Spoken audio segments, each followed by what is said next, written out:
Cece looks like she's a little irritated by Sylvie's remark. And she says, yes, I have heard of this. She just shakes her head.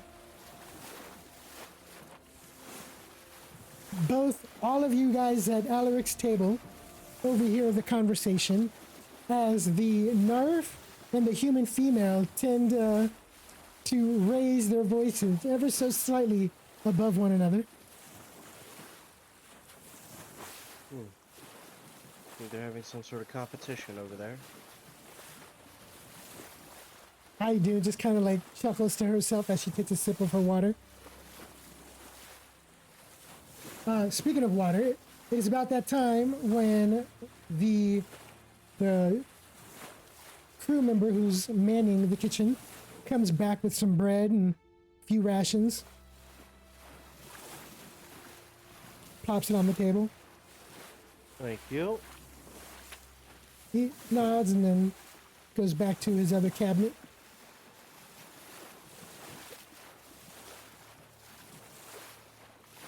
What's the spread? Bread and... Bread, butter, or cheese?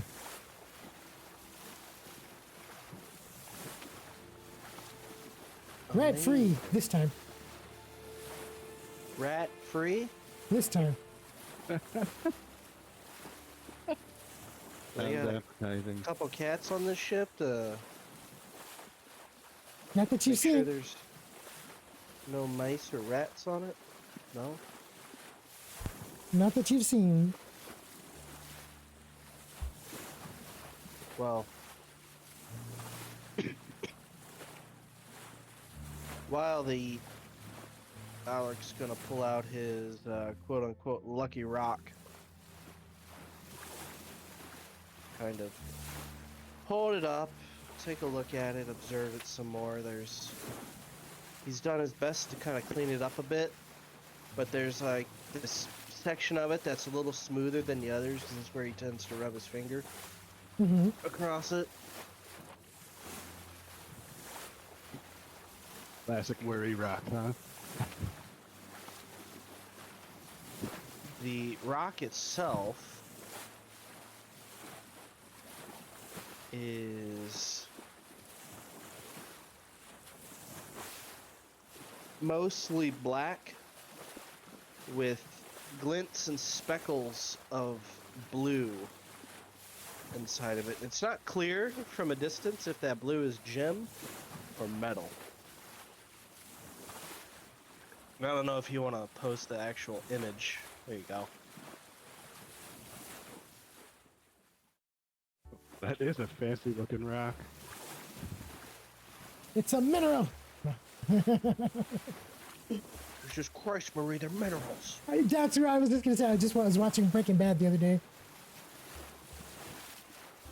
I joked with my mom earlier about getting my stepdad a Heisenberg hat because he kind of looks like Walter White. That's awesome. They finally watched the show. Oh, did they? After me telling them for years to do it. Yeah. That's awesome. But yeah, he's observing the rock, just thinking about it while he eats. As you eat, you see somebody walk into the mess hall. Oh boy, this clown. He kind of walks in and sees the two ladies in front of him, and he just smiles and says, ladies. And he just nods at Alaric.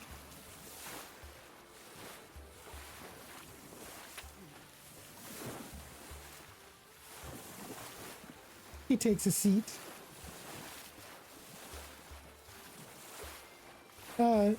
Celine kind of like is like just sitting there eating her bread, talking to you guys, and then she's just like turns sideways to look at Idun. Idun just kind of like does the same thing, looking at Celine. Keeping their secrets. Alaric is like seeing this happen.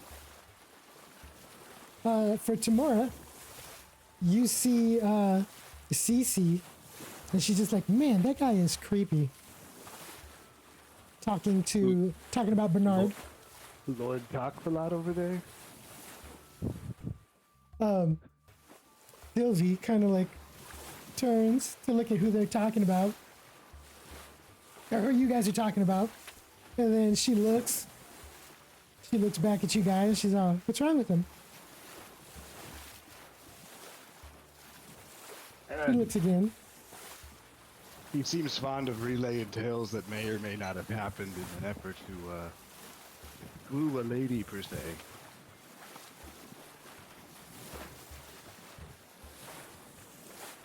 Cece says, you He's know, like, I don't know. Go over and talk to him. See what. Cece is like, Sabotage. she goes, you know, but maybe we were a little too harsh on him. Cece, why don't Sylvie? Why don't you go introduce yourself? I'm sure you guys have a lot in common. Sylvie, you know what? I will. She gives you. She like forcefully grabs her mug, stands up all dramatically, gives Tamora a look like, I'll make you jealous.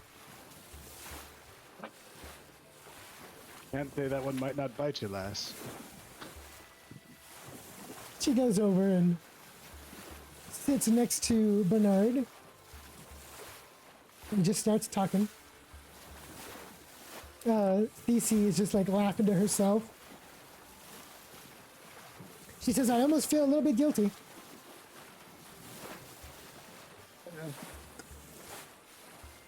Don't know much about the short lass. Kind of gave me a startle when I first got on the boat back in Lexington. Thought she was mugging me. You don't seem the bad sort. Other than a bit rambunctious, you might say. Cece jokes and says, you sure she didn't? No, I double checked. Don't worry.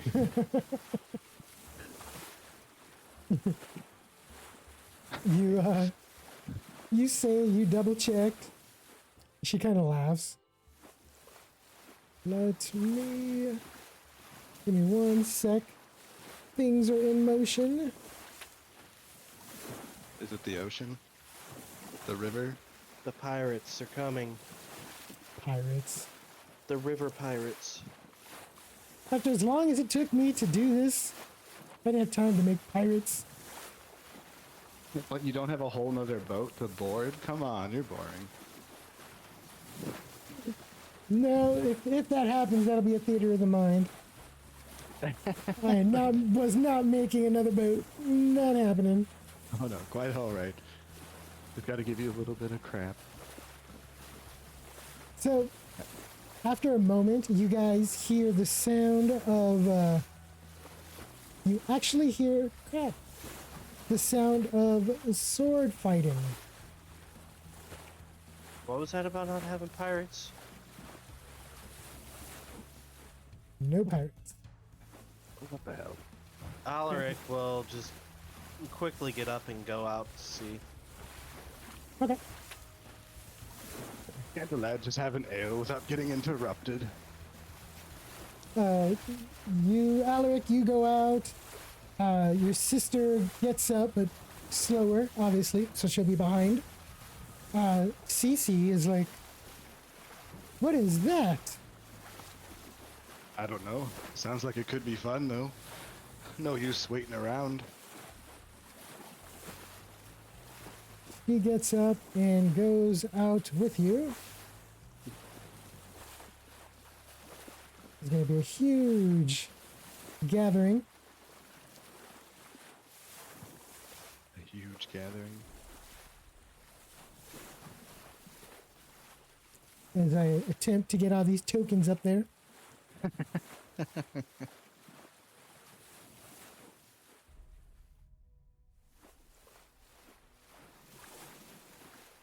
The conga line of tokens. Right? Fortunately, it's not letting me do this easily. I didn't have this problem in the testing stages. So, as you guys all make your way, actually, I'll have Celine be right there. Bernard, I'll move you just because you're on top of people. And Lagoon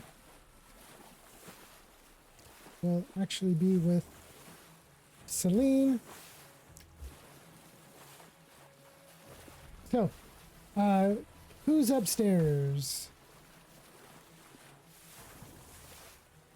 I am. Okay. I don't know about tomorrow though. I don't see him. Ah, there he is. There he is. Sorry, I wasn't sure where I was supposed to be going. Oh, okay.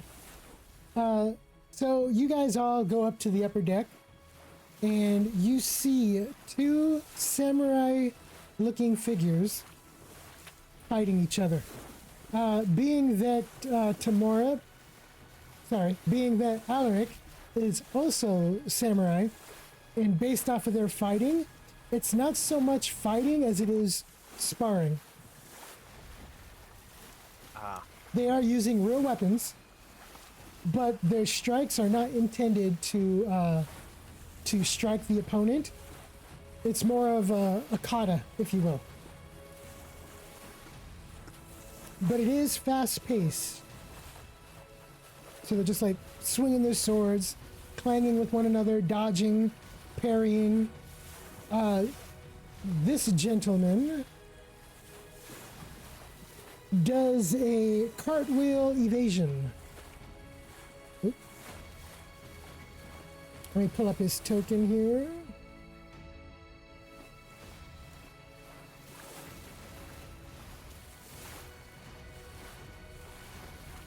Sephiroth Jr. That did cross my mind when I saw the image. Is his katana 7.5 feet long or something ridiculous? Actually, no. Oh, yeah. But he does have a katana. Sephiroth Jr. Trademark pending. As well as the other gentleman that is fighting with him. I can.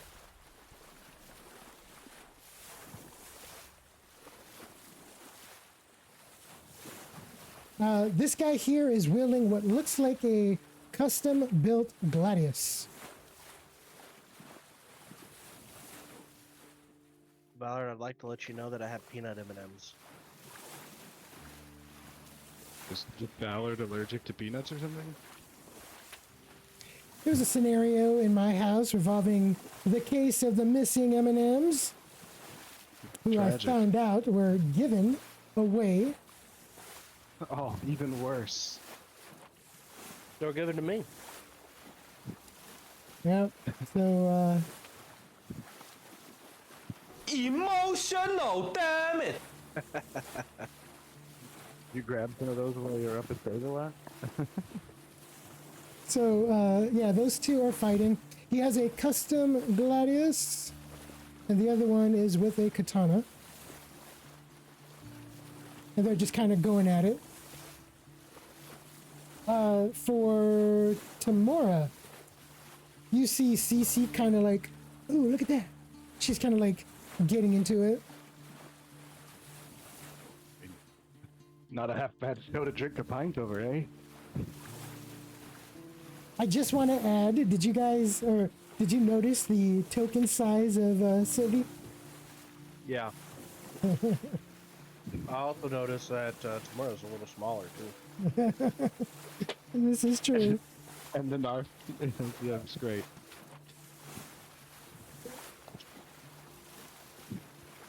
Feels So- bad, man. Should have been a 6-foot-tall dwarf to make things really confusing. Right?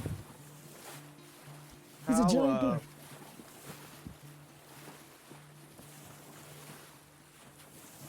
How skilled do they seem in relation to your tier system? I was wondering when somebody was going to comment on that. They are both a higher tier than you are. Okay. Well, they certainly know what they're doing. Yes.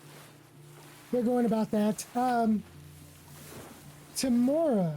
since you were on the ship 2 days beforehand, both of these individuals, you would have probably have come across them at some point. The gentleman over here, his name is Thaddeus, and his sparring partner, his name is Tajiri. They have... Thaddeus' last name Castle. Who's that?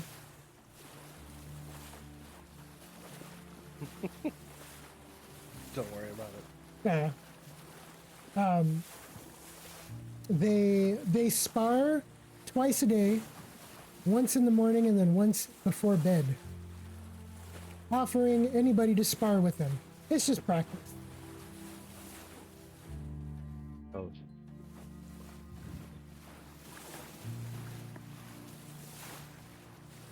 So yeah, they Ohio. just...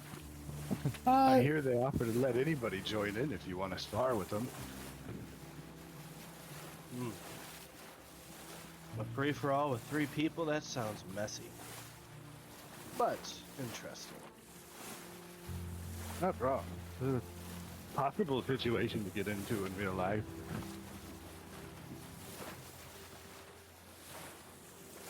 Speaking of, do you have your weapon on you tomorrow? No, I left it in my room because it would be way too big to drag around in the ship. The only weapon I have on my person is a crossbow, quiver of bolt. Alaric's got his sword belt on with the 2 katanas. One on top of the other. You use them both at the same time, or is it more of a ceremonial purpose? No, one's backup in case the first one gets ruined. Smart lad. Seen a lot of good battles won and lost over someone not being smart with their tools. Indeed. When I see these two spar, all I see is the silver dropping off the blades as they get nicked up like that. Oh, I'm sure they probably have the money to fix them themselves. Well, in my experience, even having them fixed, they never quite seem the same. It takes quite the skilled craftsman to make sure a tool comes back looking the way it did when it left. It's like when you buy a wagon, the second you take it off the lot, it loses 60% value. I don't know if they depreciate that bad, lad. Have a bad experience? Not I, no, but one of my friends did, yes. That don't sound so fun. You're muted, Ballard, in case you didn't know. I didn't. Thank you. You guys see Mortimer walking through the crowd, coming to stand near you guys. He's just watching the display of swordsmanship. Still looking a little queasy, but better.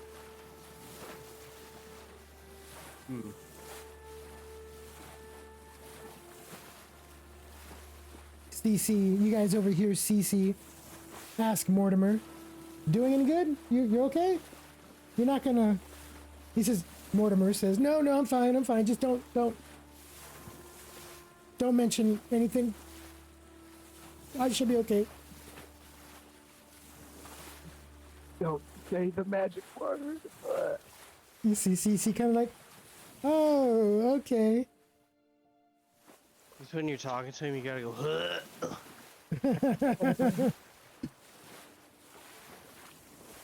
You see CC move like behind you guys.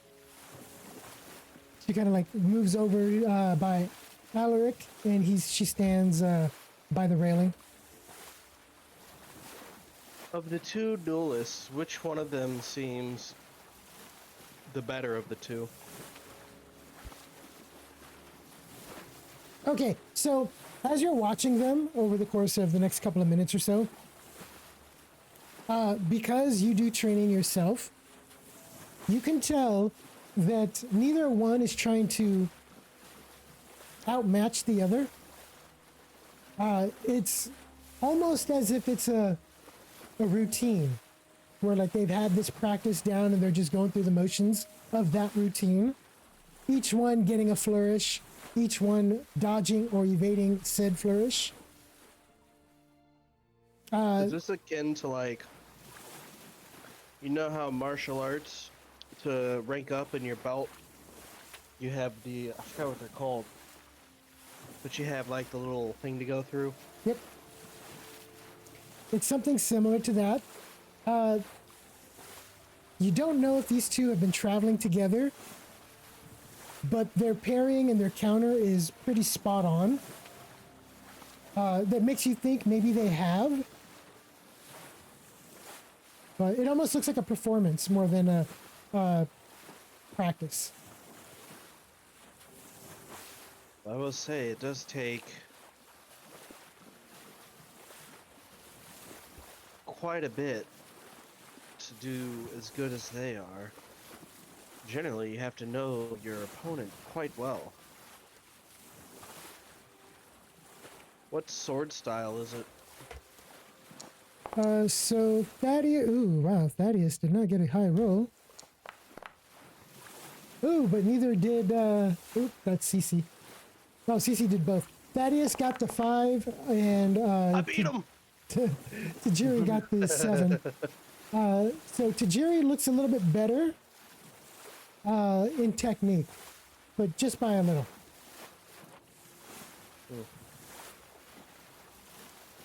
Both of them equally skilled. That is when everybody noticed, well, I would say Tamora and Alaric. Aha, I didn't mess up the name. You guys see, oh no, I just got notified of an update. I hope it doesn't kick me off. Coming out, oh, you can't see, good. Coming out of the crew quarters, you see at a 0. You guys can see walking out. Gosh darn it! You guys see up by the north. You see Lady Amara and Cedric walking out.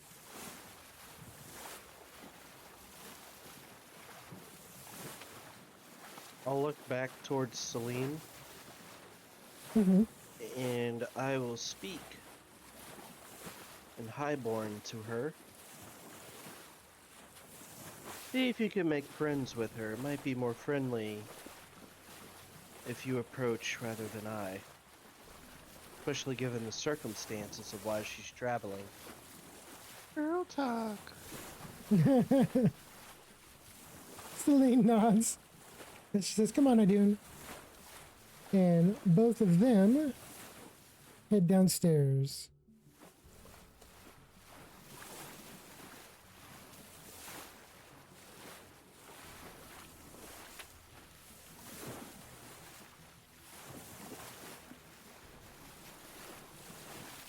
You position them.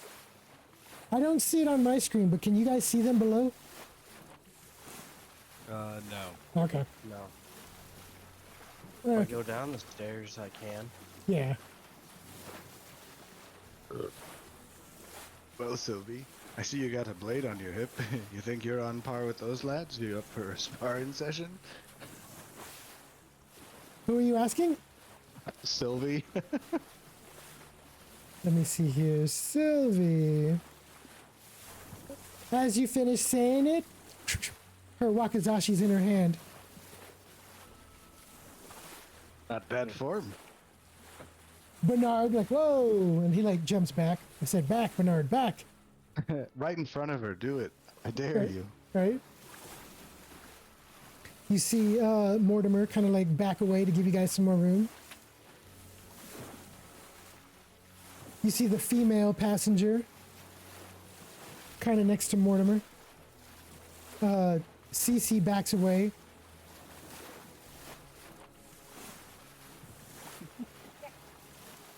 Alaric, Yeah. what do? You gonna join in the three-way? A three-way brawl? No, that just seems like it'll get messy. Or unfair to one person.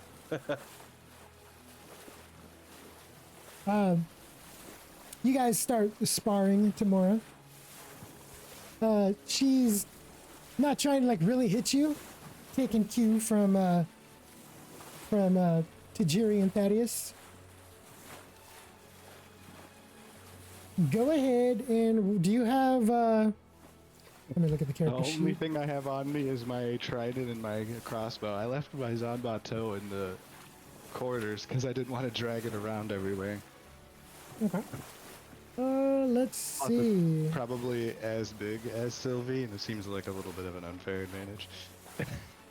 Your sword's bigger than Sylvie. So, okay, here's a good example.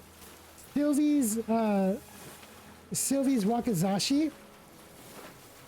Anything for narves and gnomes, even some dwarves, depending on their height, has to be custom made. Which means if you were to give Sylvie a short sword, she could use it, but that would be like a long sword to her. Right. So armors, weapons have to be custom made for them, or taken to the smith to be resized for them. So they can't just pick stuff up on the battlefield and use it freely. Which is why the armors have a size on them. You said how tall was Tamura? 4'8". I think that was the recommended, right? Or the average? Yeah, I think it's like 1 inch above average. Okay. I wasn't thinking anything crazy. Average height, yeah. So you're over the height, so you're good. All right. So yeah. So her wakizashi is like a little dagger to you. To you guys. So she starts going. Go ahead and roll a d20. This is just going to be a flat performance. You could add your dexterity modifier if you'd like.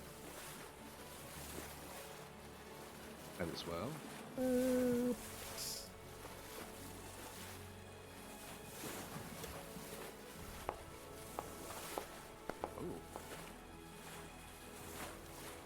All right. Flirted with the 19 for a sec there, huh? So you guys are like sparring, going on. Sylvie's doing like little somersaults, cartwheels, rolling around you. At one point, she like slid between your legs and came up behind you. Tamora, as well as Alaric, find out or come to the conclusion that Sylvie is a ninja. Ninja class. Hey, you can learn hamper from her. Well, I must say, indeed, not bad form, lass. Quite the show you put on, rolling between your legs like that. Stacey is like cheering you guys on. Kind of turning it into like a little a performance show. What is Alaric thinking? He's impressed with Sylvie, but wonders if there's more to Tamura. After all, can't really spar with a crossbow, and a trident is an effective weapon, but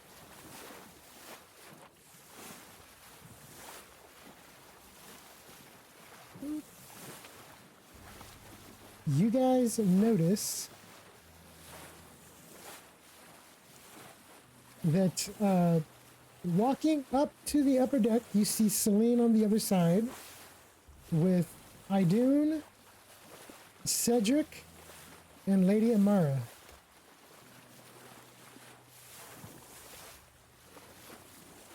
They move up. As soon as they do, both Thaddeus and Tajiri stop, turn to Lady Amara, and both give a deep bow.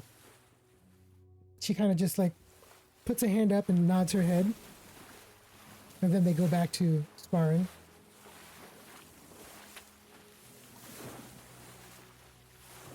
I'm actually...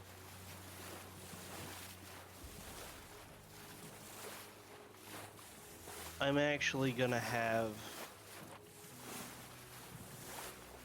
Alaric ask one of the two other samurai if they'd like to spar when they're done. They offer you to just jump in?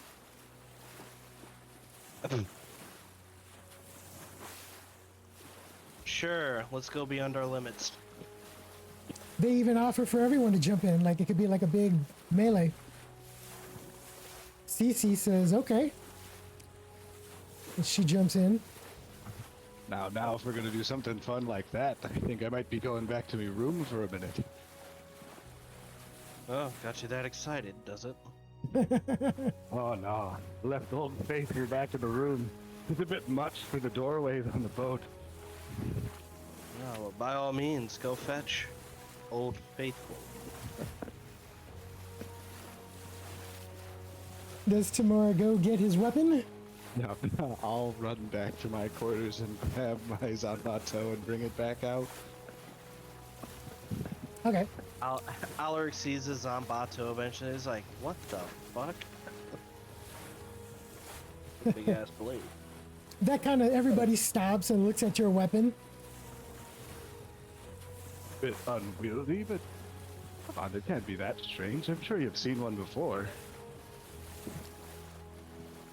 Hold on one sec.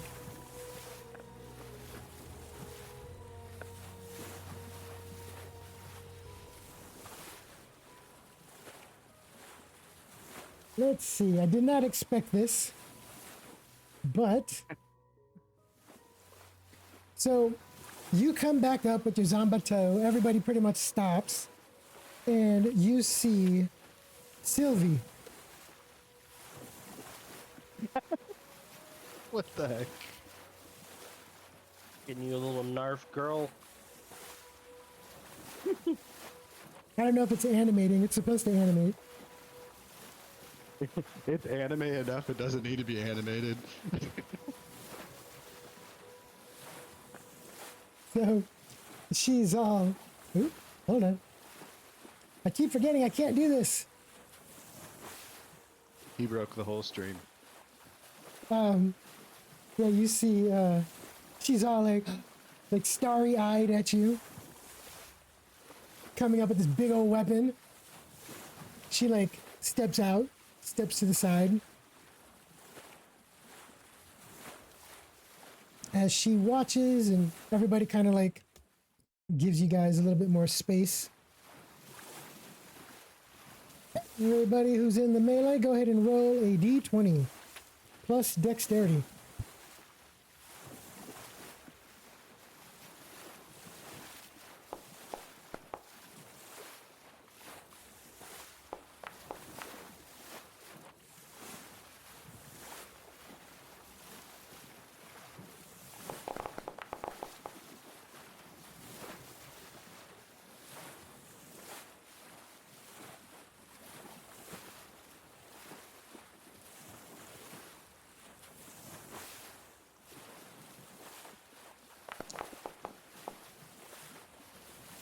Ooh.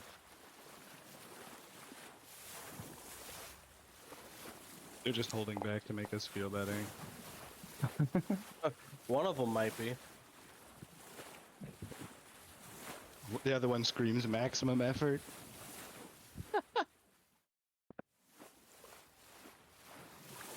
You're muted. We got Tamura with an 11, Alaric with a 14, Cece with a 14, Thaddeus with a 6. Tajiri comes out looking the best of the bunch. Thaddeus actually looks the worst. And then Cece and Alaric tied. You guys all swing. For the most part, everybody keeps like a wide berth around Tamura, who is swinging. It's almost like Tamura is clubbing, like just trying to like club you guys. They're just kind of like staying, giving him a wide berth, and then coming in for like quick jabs and then jumping back out of combat. Thaddeus, on the other hand, is just like thrown off. At least it seems like he's thrown off by the size of Tamora's weapon. You caught him lacking, lad. Quite all right. You made me roll dexterity with a strength weapon. How do you think I feel?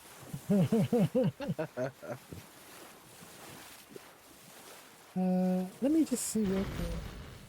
I did not configure my sound effects. Lovely. Yes. So yeah, that goes on for a little while. Before long, you see that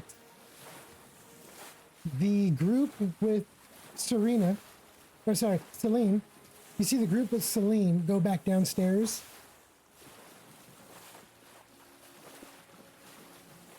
And then you guys' sparring comes to an end after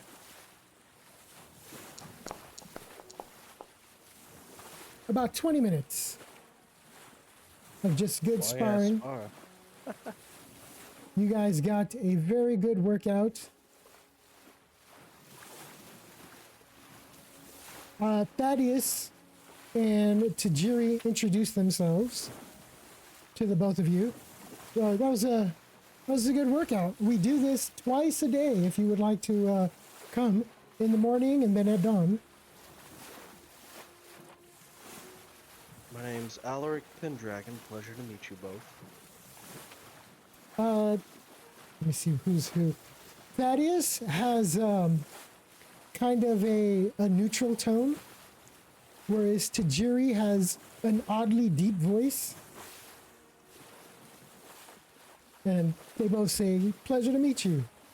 And they're kind of like saying that they're going to the mess hall for refreshments if you want to come along.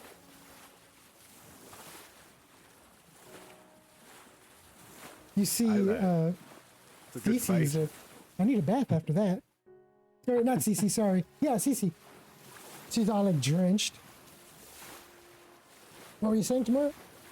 Oh, I was just saying it was thanks for a good sparring session. Of course, anytime. Again, twice a day. Keeps our sword arms sharp.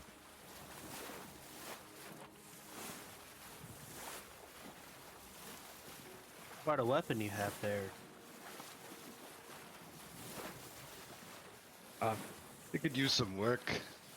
Built out of copper, not exactly the strongest tool in the shed, but good for crushing heads if you need to. I like to avoid copper as much as possible, but I seems you can't. Seems you can't throw a rock in any direction without hitting it. Well, other than copper, there ain't much left up by Lexington to my understanding. Crafting Guild's been out looking for a fresh supply line, some steel and silver. But That would be quite beneficial. the story for another time. Quite a ways from Lohan, not to mention I ain't expecting a warm reception from the Hygiene, unfortunately. Well, the Hygiene will respond as the Hygiene responds. I wouldn't take it too personally. They're just mad I'm short and better looking. Sylvie gets a good laugh out of that. She like pats you and just agrees without saying anything. Cece comes over and she like puts her weapon away and she says, "You're quite skilled. I'm Cece." She introduces herself to Alaric. Alaric introduces himself and offers a hand you as well. She says, "You two know each other? Friends?" That's an acquaintance. Yes, in fact, pardon for my rudeness earlier. I never introduced myself down there. Alaric Pendragon. You say to Cece? No, Or Sylvie? Tamora. Oh, tomorrow. Yeah, I actually never introduced him. We're just Nice to talking. hear your name, lad. I am Tamura Isha. With a lot of you all headed to Lohad too. Cece and Sylvie nod. As they both nod, Cece says that she's going to be looking for work, opportunity in this new land. With form like that, I'm sure you won't have a hard time finding a job out this way. Alaric, you see Cece. Or sorry, not Cece, Sylvie. Sylvie just kind of like rolls her eyes and shakes her head. I'm gonna inside Sylvie. Does she have the no, hots for Sylvie. Tamora? Go for it. Don't be getting upset, lass. That move you pulled between my legs definitely got my head spinning. You can tell that. You can tell that Sylvie is very competitive. Anything from drinking to sword fighting to who has more friends. Very competitive.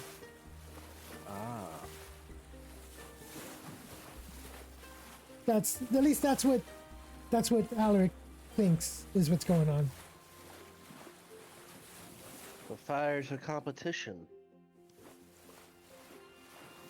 So she like starts doing like some warm-ups, like as if saying like next sparring practice she's gonna get in on it.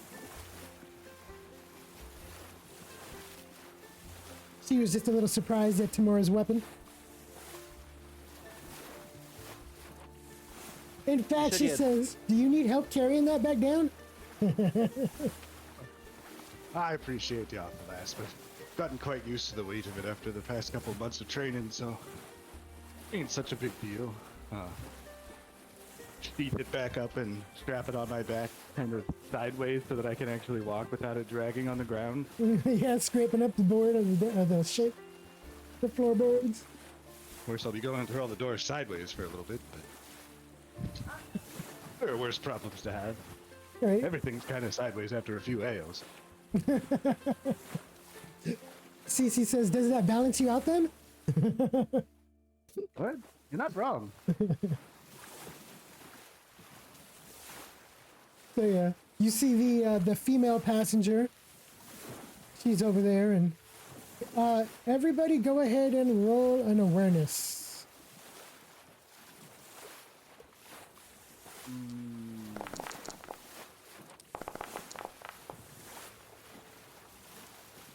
Okay. Both of you guys hear from the female passenger that is down here. She kind of looks overboard. Like, oh no, did I drop it?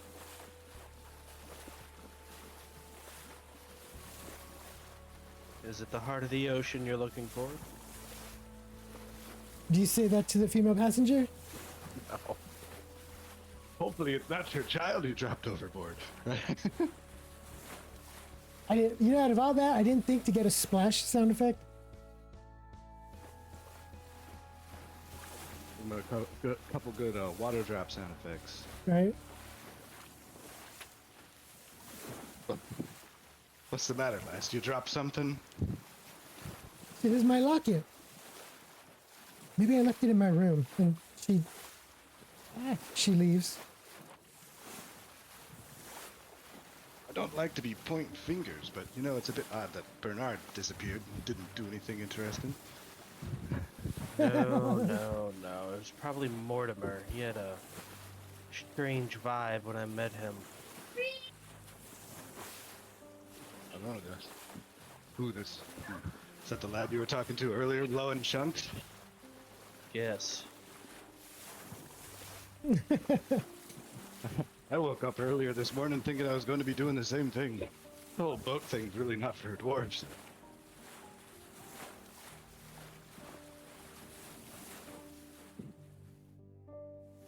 Well, we could see if we can find Mortimer and maybe find out if he took it.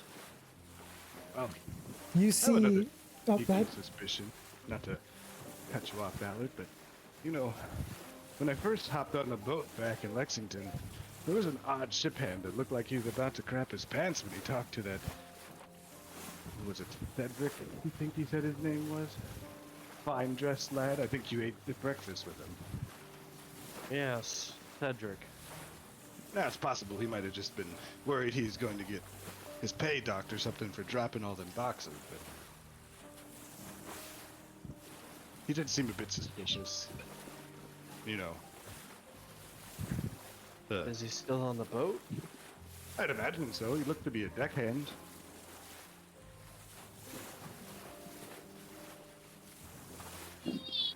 Well,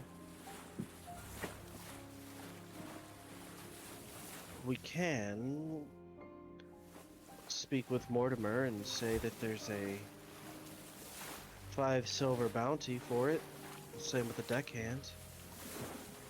See if they've come across it. Obviously, if they have it, up to dry. obviously if they have it, then they either stole it from her or perhaps she did drop it somewhere. But it'll be quite coincidental if one of those two have it.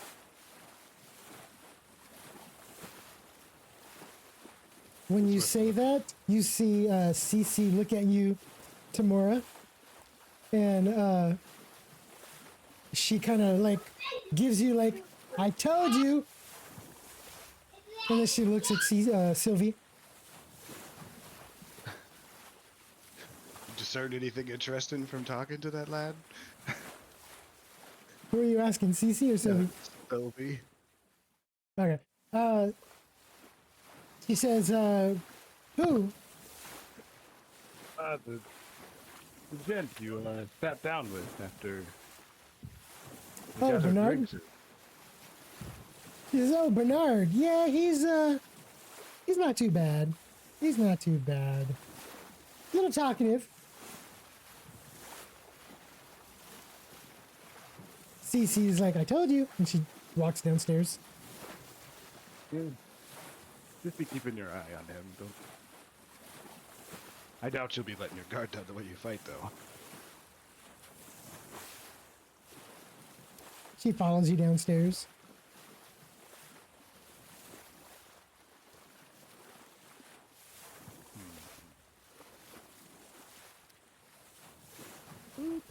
You see Cece looking over the railing back where she originally was. Sylvie goes into the mess hall.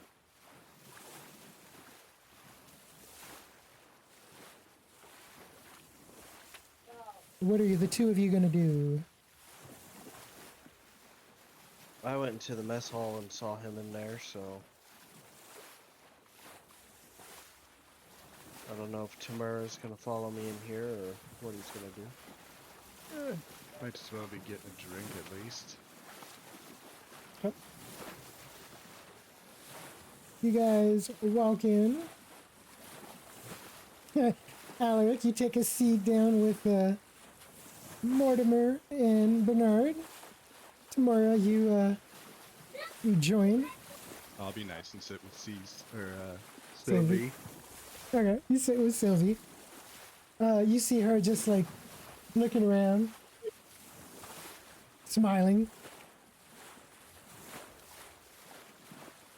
You guys take a seat. You see Alaric. You see Lady Amara sitting behind you with Cedric, your sister, and Idun.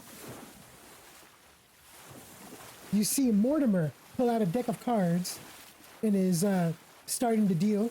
He says, you want in? I have a question. Rather, something came up. You were up there during the sparring session, Mortimer. Sir, whose name I don't have yet.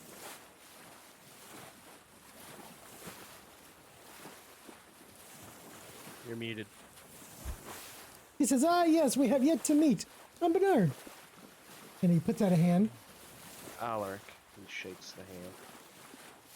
He says, Alaric, where are you from, Alaric? Not Evelyn. You know, I don't think I've traveled there, but I have been to Lexington. Lovely port city. And he starts to go Indeed. on about the locations in Lexington.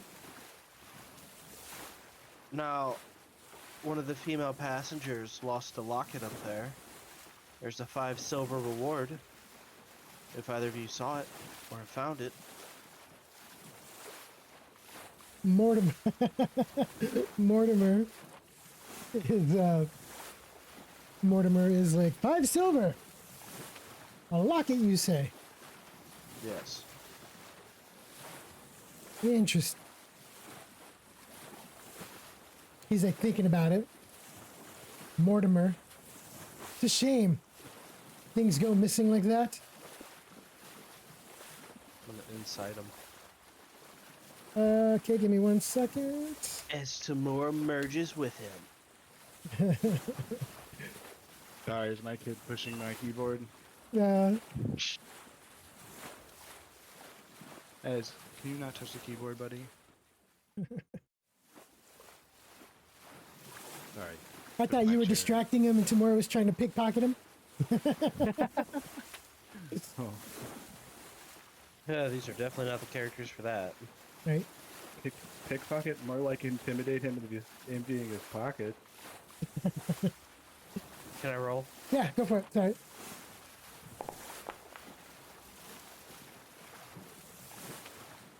Three successes. What are you inciting again? The way he reacted, does it feel like he's saying that because he likes to collect these quote-unquote missing things? Does he feel slimy enough to steal that kind of stuff? You can't tell. You can't tell that motive. However, you do get the feeling that he's like contemplating, do I sit here and try to win any money off of Bernard or take the gamble with the 5 silver? After a moment, he says, well, you know, I'm going to go help with that investigation. Let's go see if we can't find the missing locket and collect the 5 silver. As he walks upstairs to go look for the locket. Bernard, on the other hand, says, well, I guess that was, there goes some coin lost, as Bernard leaves. Oh, sorry, as Mortimer leaves. Well, maybe you should offer to sell your stories at a tavern. He says, yes, be one of those traveling, what are those people called? Bard? Bards, yes, that's what I should be. Bernard the Bard. It has a nice ring to it. You actually hear Tajiri just kind of snicker at that. But he does it in a way where he's like turned towards Thaddeus.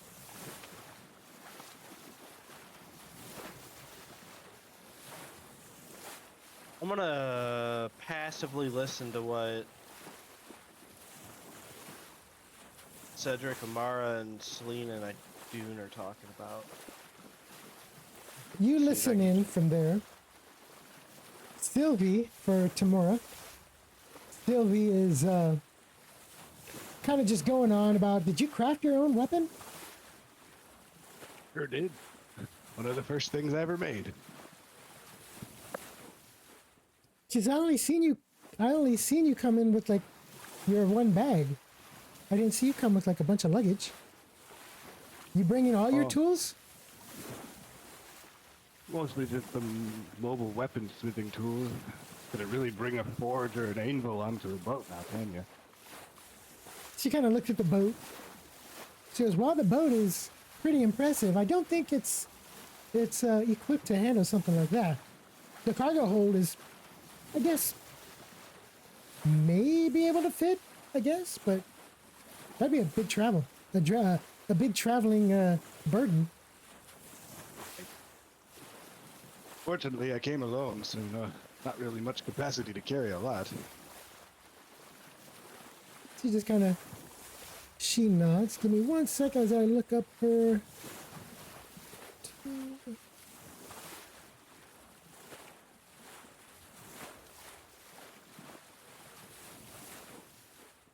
She says, so how long are you going to be in Lohan? Well, haven't really decided. Gotta look around for a prospect. Seem to be saying something about that steel. Might be good to see if I can find a way to get some of it shipped back towards the Lexington region. Other than that, honestly, I'm just kind of out for a bit of adventure. Maybe sell my sword to somebody that needs assistance in a time of need. Maybe settle down and do a little bit of crafting here and there. She says, do you, perfect, let me roll, I just got an idea.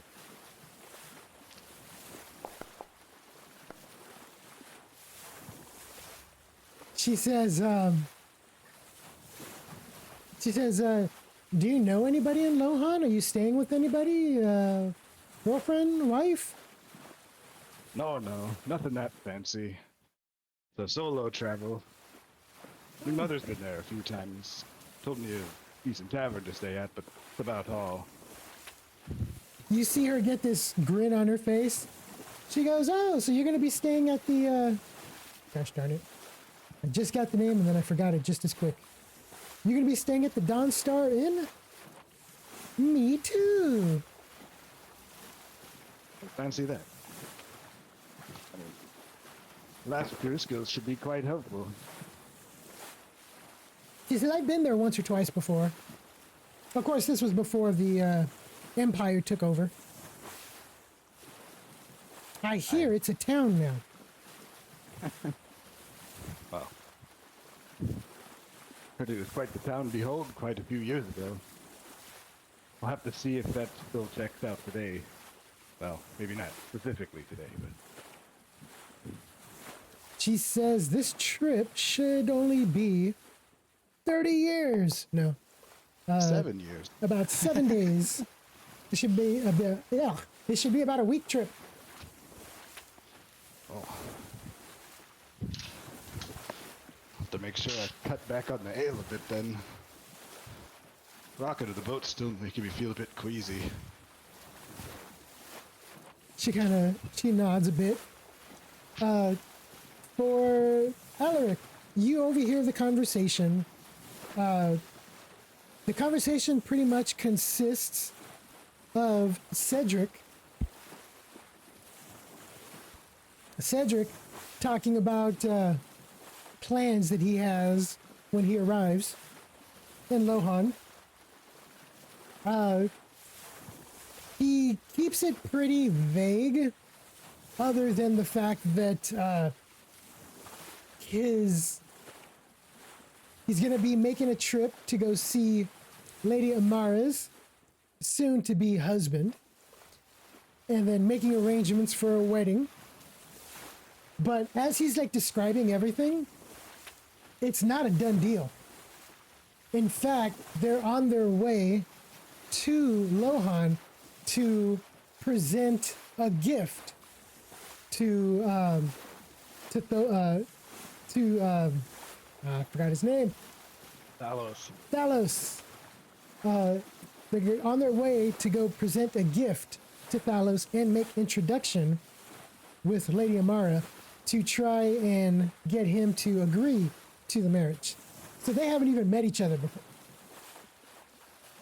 And in other terms, he's trying to present Thalos a gift as an incentive to take the hand of Lady Amara to bolster the relationship between Eisendrun and the Empire.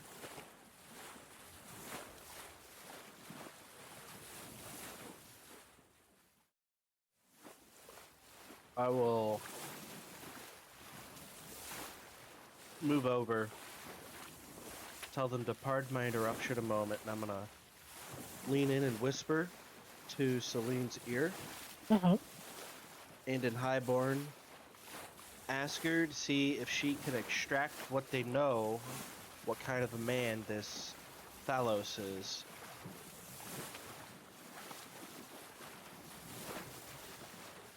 And I will move over here. Okay. You do that. You see Bernard. He kind of like, as you leave and then sit over there, Bernard looks around again. He was talking the whole time, didn't notice that you guys left him. Finally, he's like, oh. He gets up. And he walks out. Gosh darn it.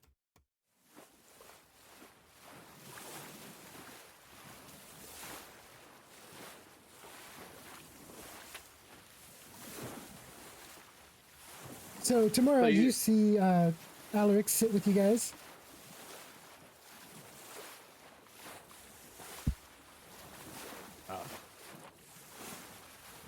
Discern anything from your shady dealings over there? I don't know so much about shady dealings, but Mortimer decided he's going to go try to find the locket for 5 silver. Maybe he's just a lad down on his money. Perhaps so. Of course, with the way he's puking, probably paying for all his food twice, maybe 3 times. Right?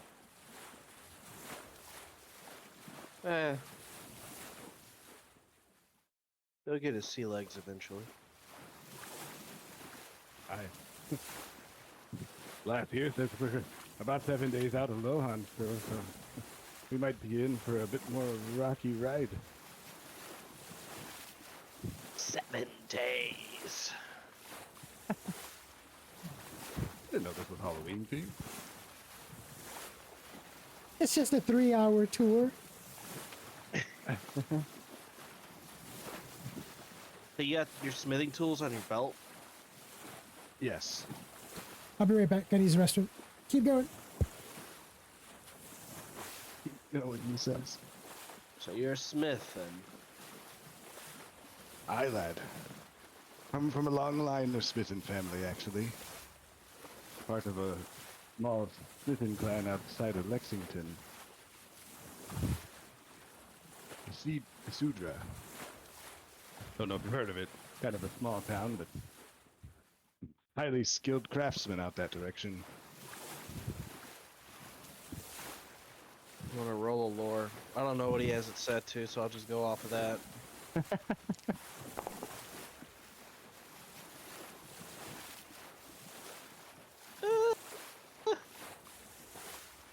The name, I would assume the name rings a bell, but he's never been. I wouldn't expect a posh type to be out that direction.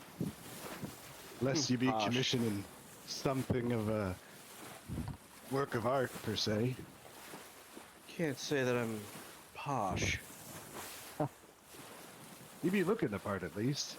Them blades are in tip-top condition. Got quite the nice clothes on you. So, I guess my clothes never look that great, and they're always getting burnt to cinders. Presentation is important in my circles. Oh, no. Not here to try and rub you the wrong way, lad. Just saying, you look nice.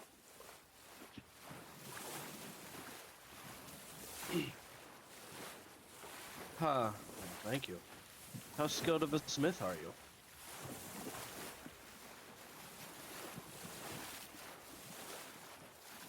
I don't know how one would go about answering that question.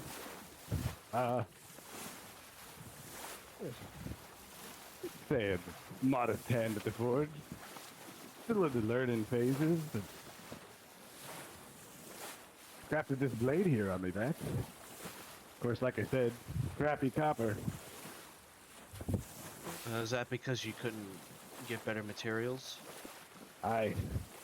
Ever since the whole blunder with the Hygiene Empire down south, we ain't seen much for a speck of iron nor silver.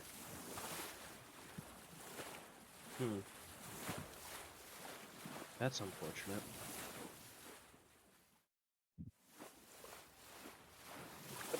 I'm skilled enough to work with iron and steel at least. Most of me pieces never came out terrible. Got a decent market price. Yeah, my katanas, they're crafted from iron. Nothing overly special. I suspect they'll serve me decently, though, in the coming months.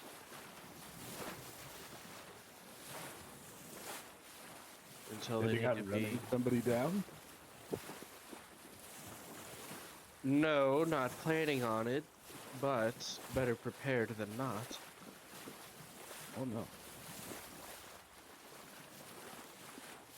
Especially in a place such as the Eastern Empire. After all, it is a land that just saw war. I'm sure there's all sorts of ill-mannered individuals across the countryside that way. Oh, I'm sure, I'm sure. Can't really be having a war and having everyone be happy at the end of it. That's a fact. Indeed. So how many different metals have you worked with? Oh, just a few. Mostly copper, like I'd be saying, but iron and steel from time to time come in. Mostly been doing repair work to pay me way back down south. But your family have seen a lot of metals? Oh, quite. My mother's quite the armor smith. She's actually current head of our smithing guild. So, a Interesting. guild kind of a mixed hodgepodge of all types of crafting. Even carpenters, tinkerers, jewelry, armor, you name it. There's at least one master craftsman of each type. At the head of the guild, at least.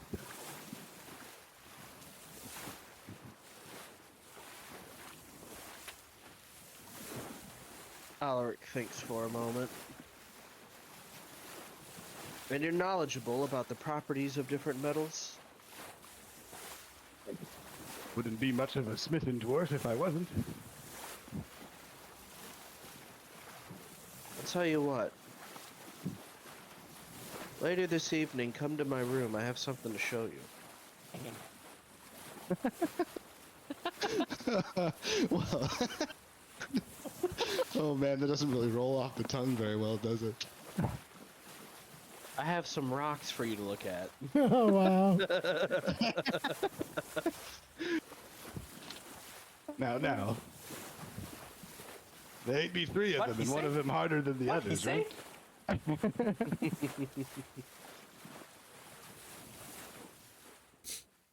Aye, well, if you be asking for an appraisal, I'd be willing to see me services. Quite a talented swordsman. Oh, not quite as much as that other lad with Katana. But he looks like to be in top form today. Yes, they're quite good, aren't they? Aye. Only real advantage I had is they were thrown off by the fact me sword was twice the length I am. I wager to say that they weren't fully showing what they could do. No. In No that reason to spar. hurt your partner in sparring. It's all fun and games till someone loses a finger and holds a grudge. Yes. Well, When you say that, you see the two swordmen like finish up their drinks, and then they start to like head out.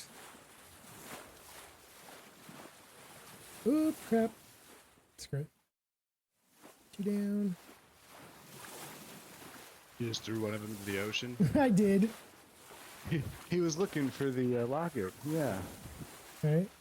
he went into the back rooms.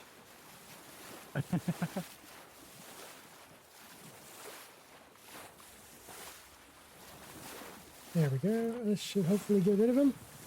So, when you do that, you kind of hear coming from Cedric.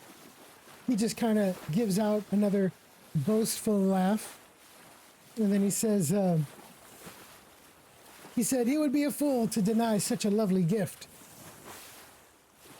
You just see Celine just kind of like nod. You seem impressed. A bit, a bit. You see Lady Amara stand up. She excuses herself, does like a little curtsy bow to your sister and and then she herself heads out.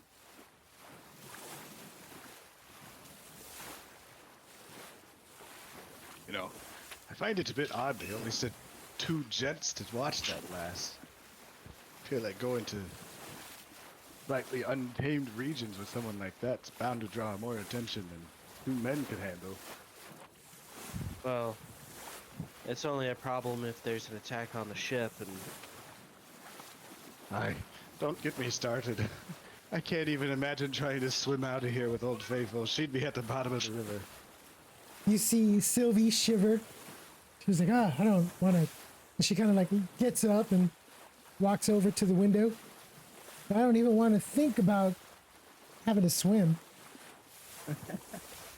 Oh, I don't blame you. These little legs weren't made for kicking like that.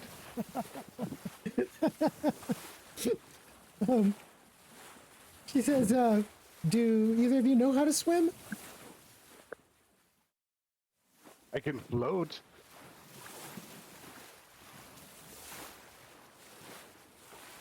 Yeah, can't say I have ever learned, but I've heard that if you hold your breath, it can help you float. Alaric, since you're closer, you see Sylvie look at you and she goes, oh. She looks out there, and since you're closer to the angle, you could see her like taking a deep breath and hold. Trying to see how long she can hold her breath.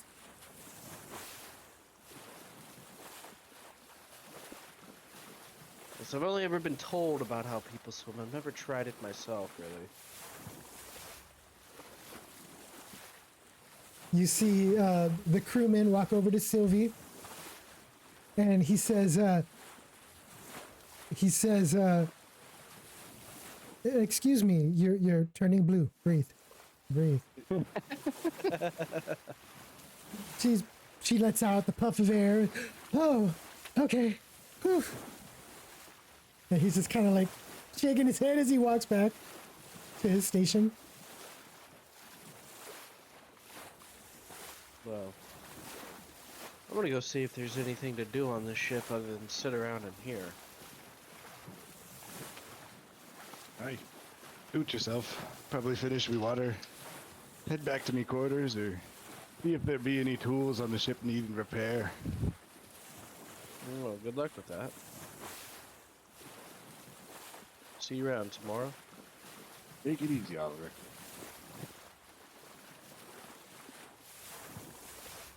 All right, so let me take a look here. You head. I don't know why it does not want to follow you for some reason. I'm too cool. Too cool.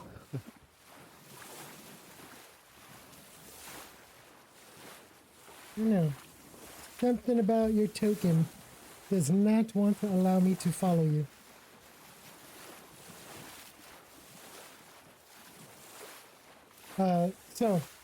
As Alaric leaves, you see Tamora, you see, where is she? Sylvie. She comes back over and sits down and just starts random chatter with you, much about nothing.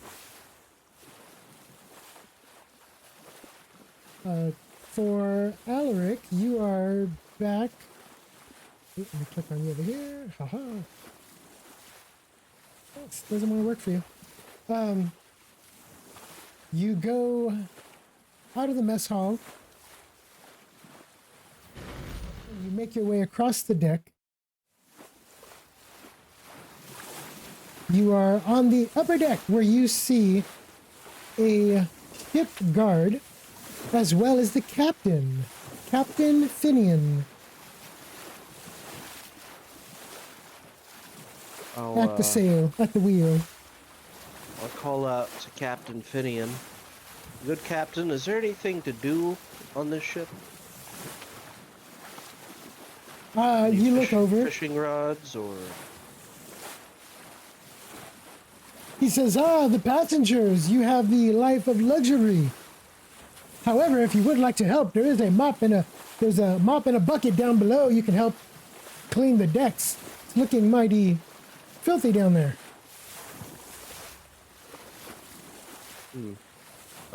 Ulrich be swabbing the poop deck, eh?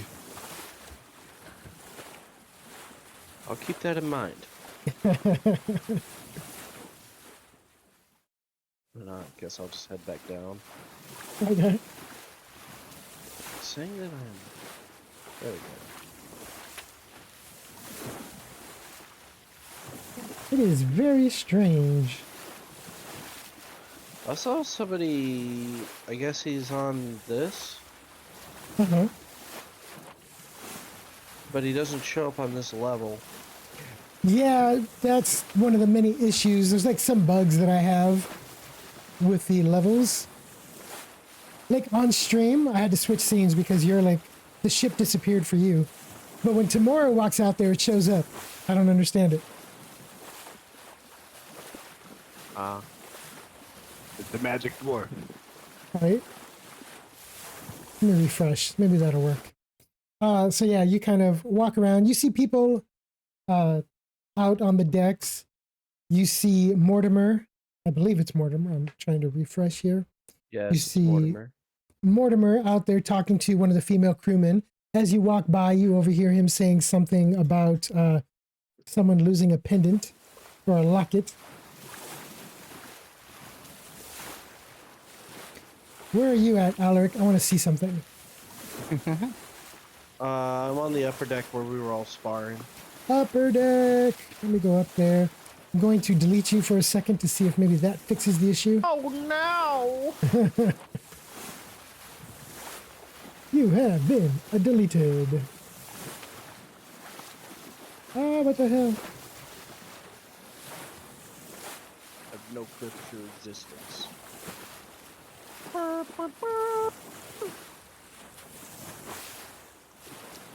Okay, let me put you right here, so that way... There we go. Yeah, it's still strange. It doesn't, does not show.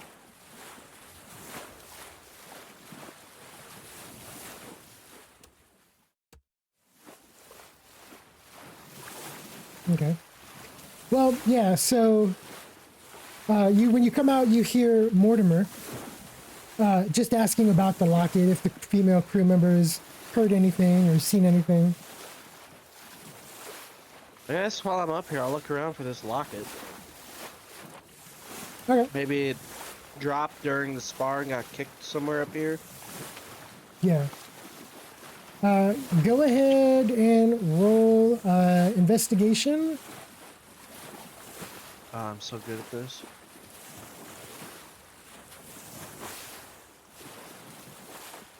You look around, you don't see a locket anywhere on the upper deck. You give it a good once over. You don't see anything. You do see, like, there's like the rail. It's like a flat board of the floor.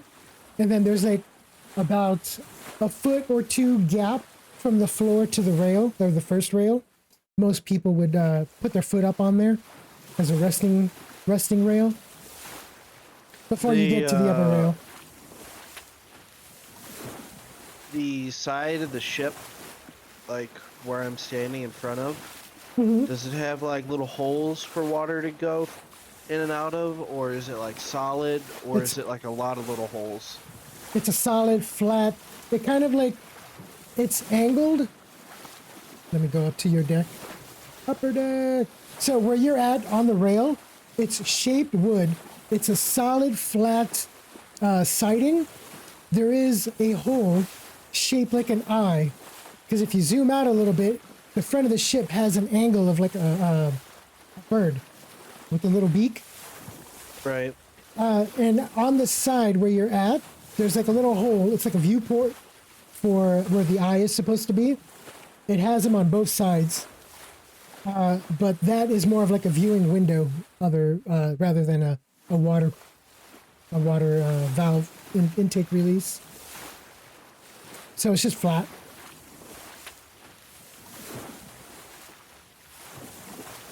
So it's not very likely if it was on the ground, it could have been kicked off into the water.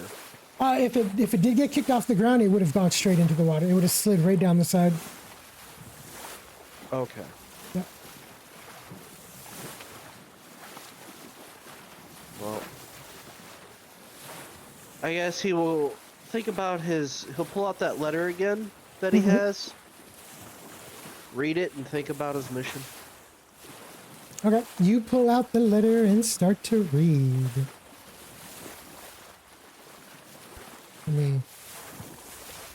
Tamora, you spend a little bit of time in the mess hall with Sylvie.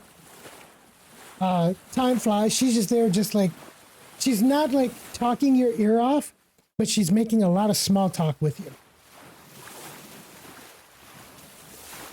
Okay. A lot of small talk. You get the time, since you guys have been there with each other for the better part of the day so far. You see that she has an allure of 15. She's a fancy narc, huh? She's above average. Well above average. Average would be about 8. 8 or 9 would be about average. So. But yeah, she's just talking to you about much to do about nothing really. Glass and 23 allure. Who is that? You with a 23? Yeah. Hey, us common folk don't get such ridiculous bonuses as the highborn. Right. You see shortly after that, you see Cedric. Well, ladies, if you will excuse me. And he gets up and he heads out of the room.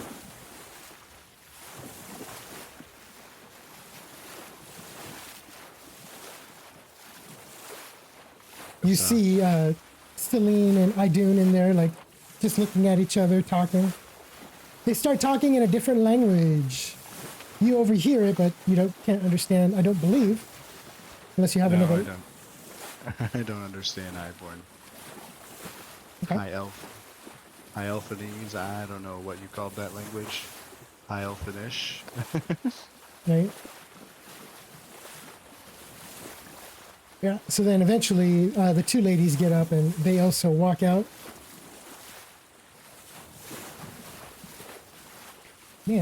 Assuming... Oh, Sylvie. It's nice spending the day with you, lass.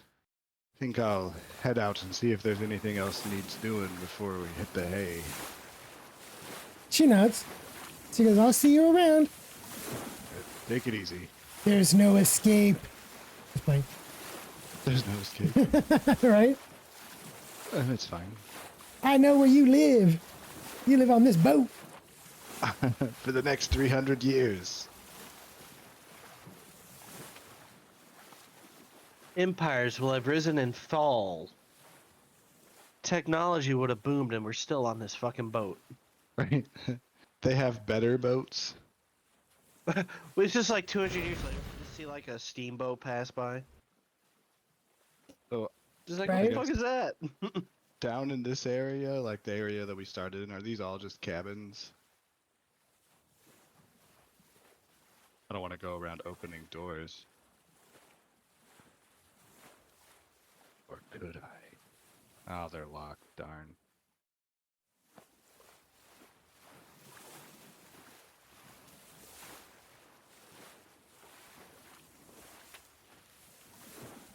Oh, is Valor muted?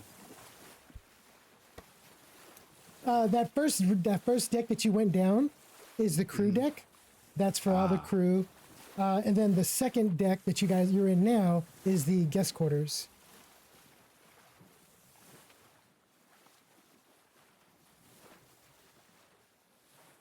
Yes. Oh, there's another staircase here. That's crazy.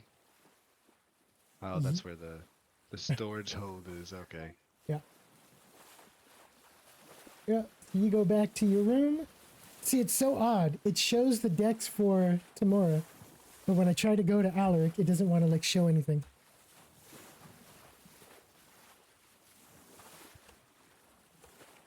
And mysterious. Like the dark side of the moon. Yes. So, yeah, you go back to your room. Alaric, you read your letter.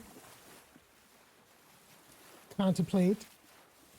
You looking out the window or going to bed, Tamora?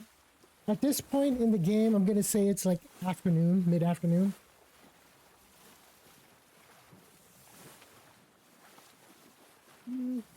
I was just kind of poking around your ship. You know, I'll kind of take a look around to see if I can buy that pendant anywhere. Okay. You start looking around for the pendant. Go ahead and roll a investigation. Oh, crud. You would do this.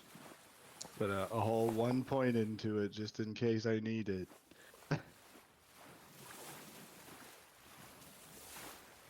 How many successes did you get? I think it's One. funny. We have better investigation on the other characters, and he always asks for awareness over there. And now we put more into our awareness over here, and now he's asking for investigation. He knows. Make up your mind, Ballard. Never. This is just the square below. This doesn't actually go below deck, right? No, that's the half deck between it's where they're loading in all the cargo. I look down between the iron grates and see if I see the pendant having fallen down there. 5 XP for Tamora. Go ahead and roll your awareness. What? I'm not on that screen, so how many successes did you get? 2. 12. 2 successes. You look down. It's not. It's about midday. I said a little past 3 in the afternoon. So you look down. You see trunks. You see suitcases. You see crates. By suitcases, I mean like bags, packs. You see trunks, crates, large crates. You see some food that's been just left open, crate of food. And you see an occasional shadow walk by, like there's people down below. Of course, you went down, you saw people, guards down there. So you assume that that's them. But from your perspective, you don't see any jewelry or lockets or anything in the open. But that was Seems a like good. a likely place that would make someone drop something and it be hard to find. Very true. So that grate, it doesn't show it very well on the map. That grate, it actually opens up. So it's like a little cargo window. Like a loading port kind Yeah. of thing. Yes. But you can make out at least 2 guards that you could see patrolling the cargo hold. You don't see them, but you see like their shadows walking by periodically.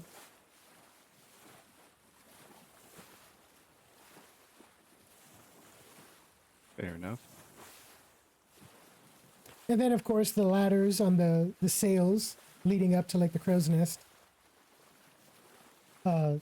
Can't go up there. I didn't create that, but it's just like a little box area.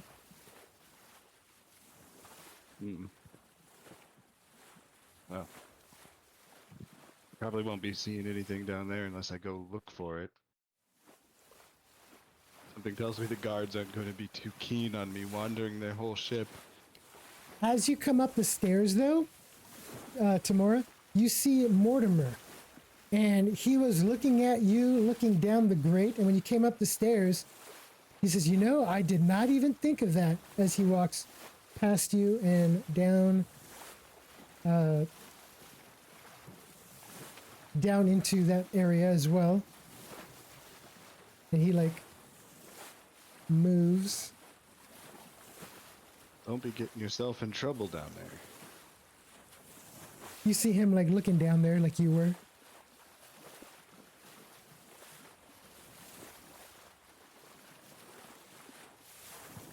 Hey, Alric, want to reenact that scene from Titanic with me? I was waiting for someone to do it. Would you like to be Rose? I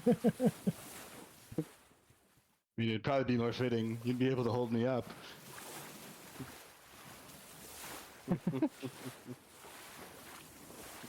I was gonna have Alec's sister do that, but I was like, no.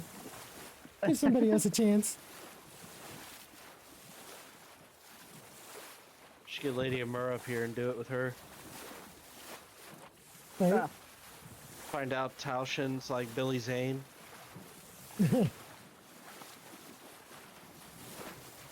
Yeah, you guys see the water. An occasional huge rock sticking out of the water. Oddly enough, from time to time, you hear the people in the crow's nest shouting out commands for the captain, and the boat maneuvers around any said obstacle. Surely don't want to hit one of those. You guys will be definitely swimming at that point. Also don't want to hit any deadheads. Yep. Speaking of, are there lifeboats on this thing? They are not. Is the concept of a lifeboat even a thing? If Alaric has been to like Lexington, you would have seen some of the more commercial style vessels, not ran by people such as the captain. They would have some security measures, some safety measures. But it is not that common.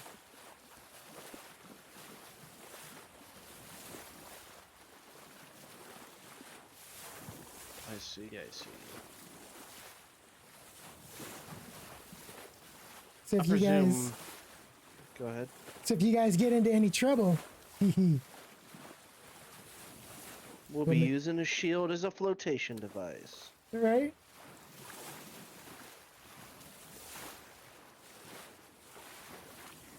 I presume we're by ourselves up here? Yep. That is I'll correct. have a look over it tomorrow. Ah. Well, I suppose I could show this to you now. I'll put the letter in my bag, and then I'll pull out my fancy rock and show it to him. You ever see anything like this before? Or your family? Oh, lad, I can't say I have. That was quite the find you have there. Could I try and, like, roll appraisal on it or something? You're muted. You can go ahead. Roll your appraisal. Yeah, something I actually put points into.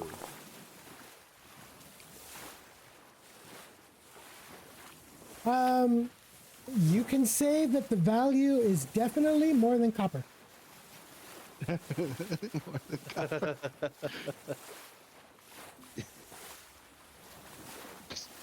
Lad, I can't say I've seen anything like it before.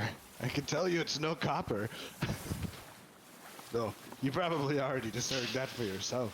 Especially with them blue sparkly glints in there. Definitely looks metallic in origin. He looks around a moment. This is make gonna it? sound absolutely crazy. But I guess where I got that from. From the ground? He shakes his head. No. Well, Where? technically yes, but no. It fell from the sky, my friend. The sky? Yes. You ever see a shooting star in the distance? People talk about them from time to time. Say if you make a wish on them, it might come true. What, you wish a star to hit you on the head or something? No, no, no, not at all. But Be quite the way to go. yes, it would be. Probably not the worst way either.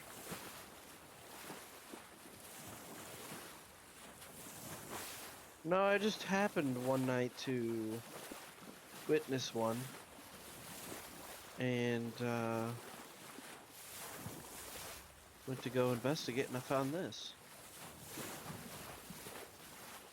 Well, I unfortunately can't say I've ever seen anything like it. But what I can tell you is keep it to yourself. The Hygiene aren't too keen on things being out of whack. Oh, you could say that about anyone in the, civilized region. Ah, bunch of posh fools they be. What's the fun in that?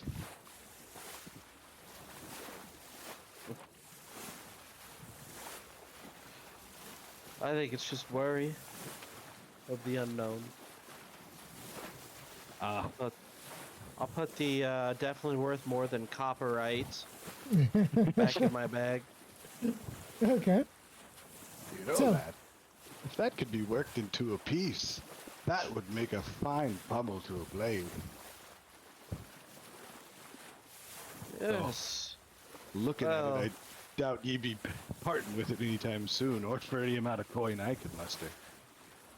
Well, I'm curious about its properties, but we can't really discern that on a ship. Oh no. Nor would I have the tools to try and heat it up. All I could try to do would be crack it open, and it'd be such a shame to damage it before you got any good use out of it. Well, as you might be able to tell, there's not really enough there to make a full ingot of it. At best, I suspect a ring could be made. Oh no, I see it as a gem right in the center of a cross guard. Make a fine longsword out of it, well, with it. So you'd need something else suitable to go along with the aesthetic. Something dark. I suspect there's more of this out there. We just would have to find it. Ah. Could you imagine Old Faithful built out of something like that? Oh crap. Right? That thing would shine for miles. Probably also get me killed real fast. Well, perhaps in time we can discover the secrets of this metal.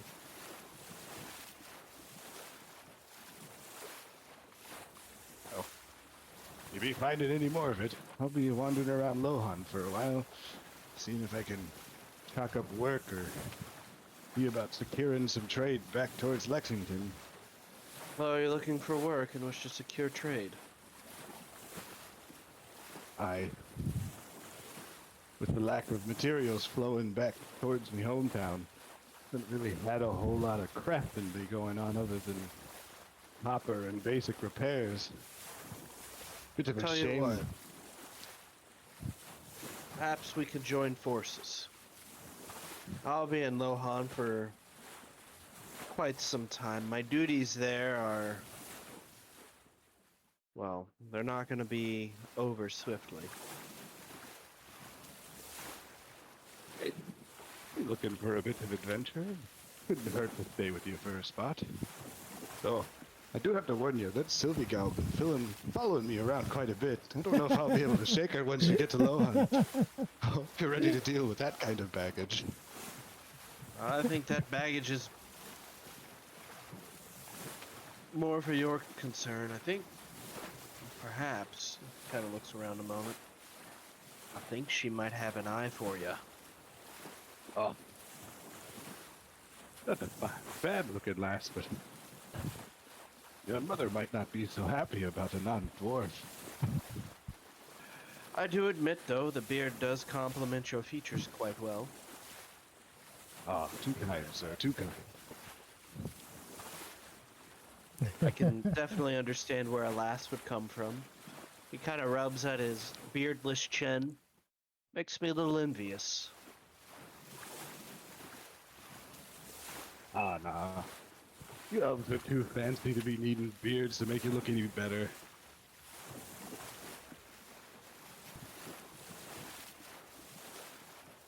Perhaps so, but there is a ruggedness to them.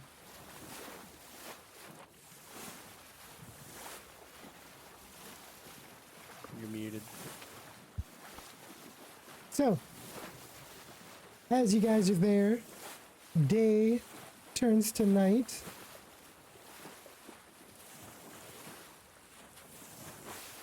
Fancy.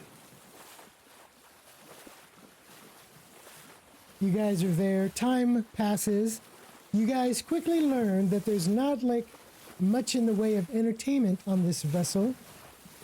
You do see the crew people going to work, setting up lights on board the ship, turning on the lanterns and whatnot, as that was already supposed to have happened, but I guess it did not want to work. You broke the lights. I broke the lights. Let's get those lights on. There we go. There's a couple of lights, plus there's, remember how I said the eye of, on the boat? The two windows that lights. serves as eyes? You see lights coming from them. Fancy. I'm gonna go find my sister. Have a nice evening. You Probably as well. go grab a few wings.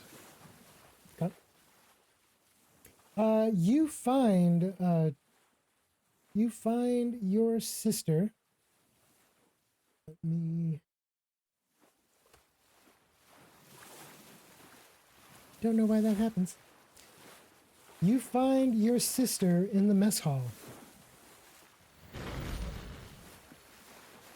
take a seat. For Tadgery and Thaddeus, are they human? Give me 1 second to get to the mess hall. So for Tajiri and Thaddeus, they are both human. Alright, I'll have this conversation in Highborn. Okay. What did you learn, sister? Where are you? Oh, let me get some lights. Let me get a light or two in here. She says... Get another light. 3 lights. She says that pretty standard for Cedric being as talkative as he isn't really saying much.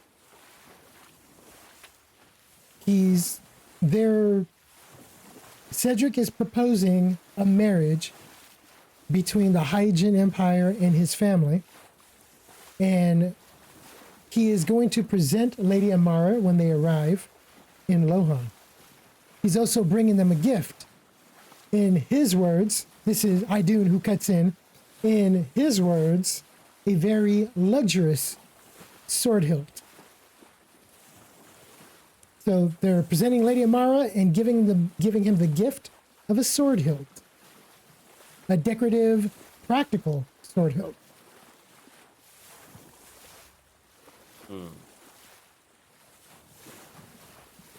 I also learned, Celine says, that it appears that the section commander is fairly newly appointed. So he's up and coming in the ranks.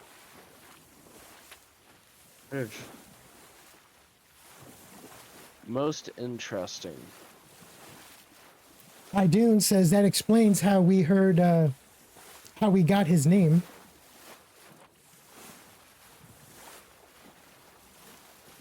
How someone so new in his station could be. She kind of like looks at the two of you, and then Celine says, more influenced.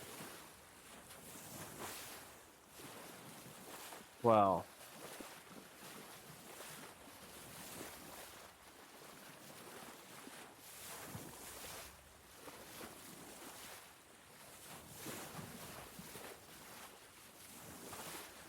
It is unusual that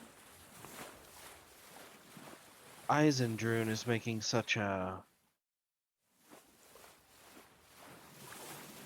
interesting push. We should inform Lord Alshin about this. The moment we reach Lohan, ensure a letter is sent.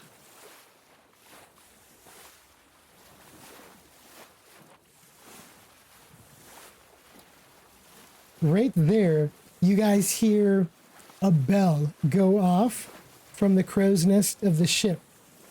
You hear a yell from outside. Entering the wilds! Ding, ding, ding, ding. Entering the wilds! You guys are officially crossing the threshold from the civilized region into the wilds, which is a section between Krillis and the Empire. Oddly enough, as soon as he says that and the bell stops ringing, you see, or you feel, the ship kind of like lift up with a big wave and then just crashes down pretty hard. So much that for Alaric, all the dishes on the counters kind of like almost slide off the table. But when that happens, even Tamora, who's, I believe, in his room, you feel this wave like a blanket brush past you of nausea. And not because of the waves either. It's almost like if you transition from one room to another and there's a distinct smell between rooms and it like hits you like a wall of heat. I don't know if you guys have ever like gone from like an air conditioned room to outside where there's like a blanket of heat. We see a giant green beacon out in the distance. No, but you feel like this wave wash over you of just like, oh, and everybody instantly feels like queasy, not like sick queasy, but like hairs rising up on the back of your necks. Kind of like a shift in the state of being, if you will. Feel like It's the somebody just wilds. walked Let's over not be me so grave. dramatic. That's what you feel. A shift in your being. So, out of character. Is this shift because magic is less suppressed? I don't know. I don't know, he says. But yes, you feel different. So much that your sister and Idun kind of like look at each other, just kind of like confused. You okay? If it was anyone else, Alec would think that Idun is giving your sister a... Did you fart?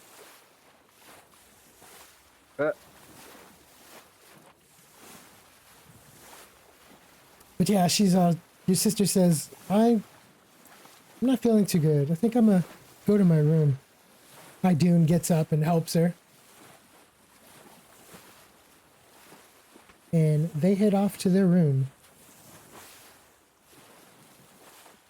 Alec will lean back and ponder the discoveries of the day. You do that. time passes as you guys are on board the Songbird. 3 days pass by as you guys I are will still on the ship. join Thaddeus and Tajire with their duels, trying to absorb and learn what I can from them, as Okay. any good Pendragon would. Tamara, do you join in on the sparring twice daily?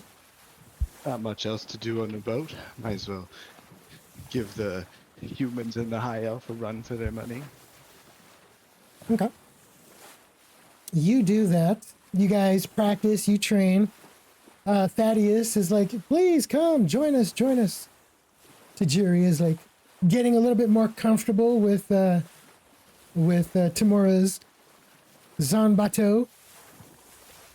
He does comment several times, like he's amazed that someone of your height can wield such a big weapon with ease.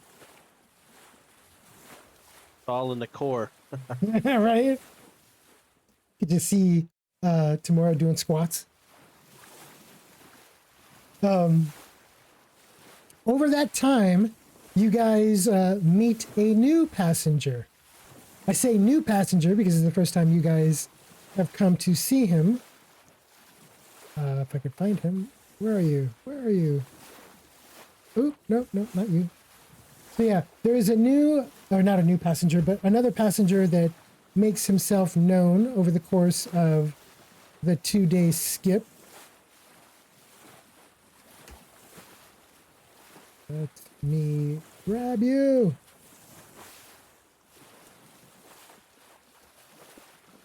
Oh no, you can't touch me like that. Whoa. That costs extra valid. Cost extra. Oh wow. This isn't Ricky Morrow. Right? JN, 3 storyteller. How's it going, buddy? How's it going? Howdy.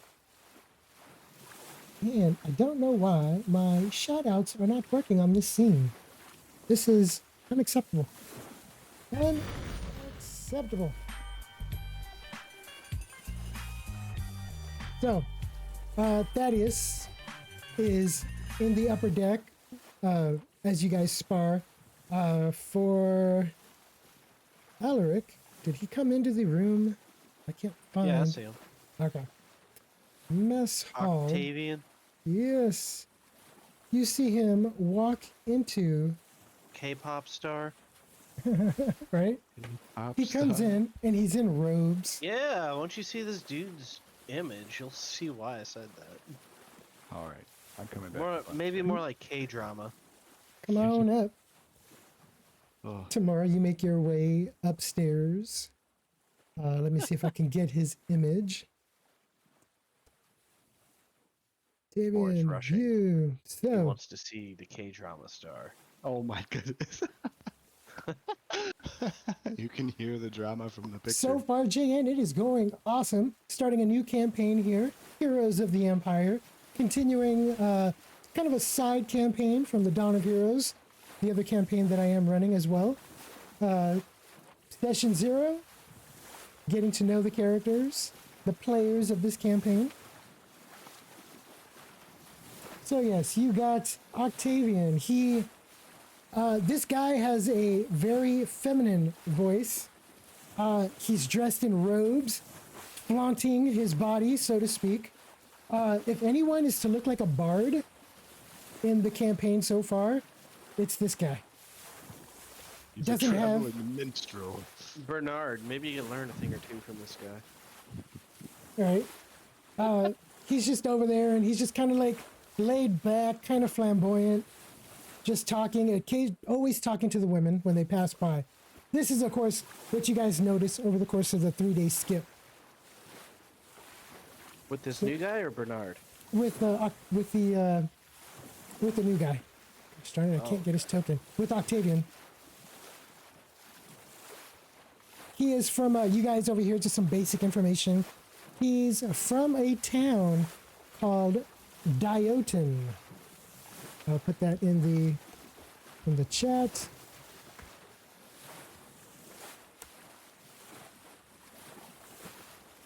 It is out east.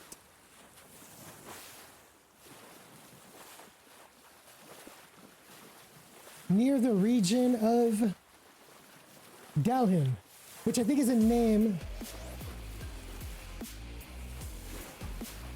Nano, what the hell with the subscription? Definitely earning that VIP badge now. Thank you, sir. JN3 Storyteller gifting. Thank you, JN. Woo!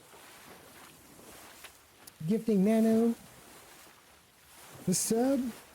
Let me see if my shout outs work here. I want to see if it works out on this page. Come on, work for me. Work for me. There we go. A proper shout out. Freaking hacks, bro. Reported. Right? Got the emotes. I gotta get some more emotes too. My account has just actually been reapproved. I had some emotes that got rejected, but they are still available on my channel only. You got the exclusive emote. Can't hold me down. You can't hold me down. Bust the moves right there. Bust a move. Gotta bust the move. But can you bust a rhyme? No, I don't have a rhyme redemption. That'd be pretty bad. So, yes. So yeah, he's over there, always talking to the girls. He very flirtatious, and even Alaric, you see that your sister, who I thought I unhidden, your sister is kind of like acting a little girly-er than normal around Octavian.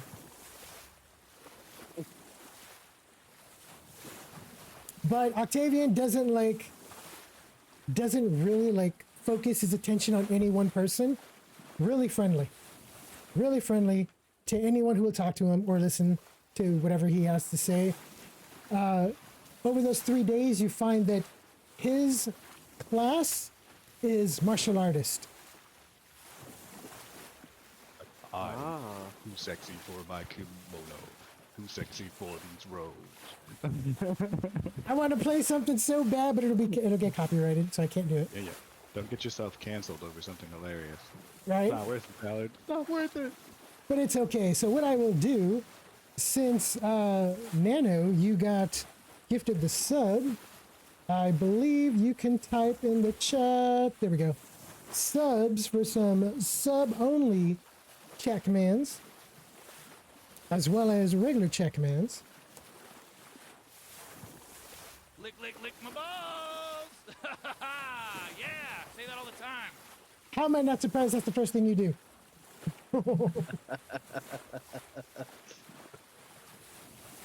Classic. So, I like how female passenger just standing on the chair, T-posing. T-posing, right? Asserting dominance on the mess hall. She is standing up on the chairs. So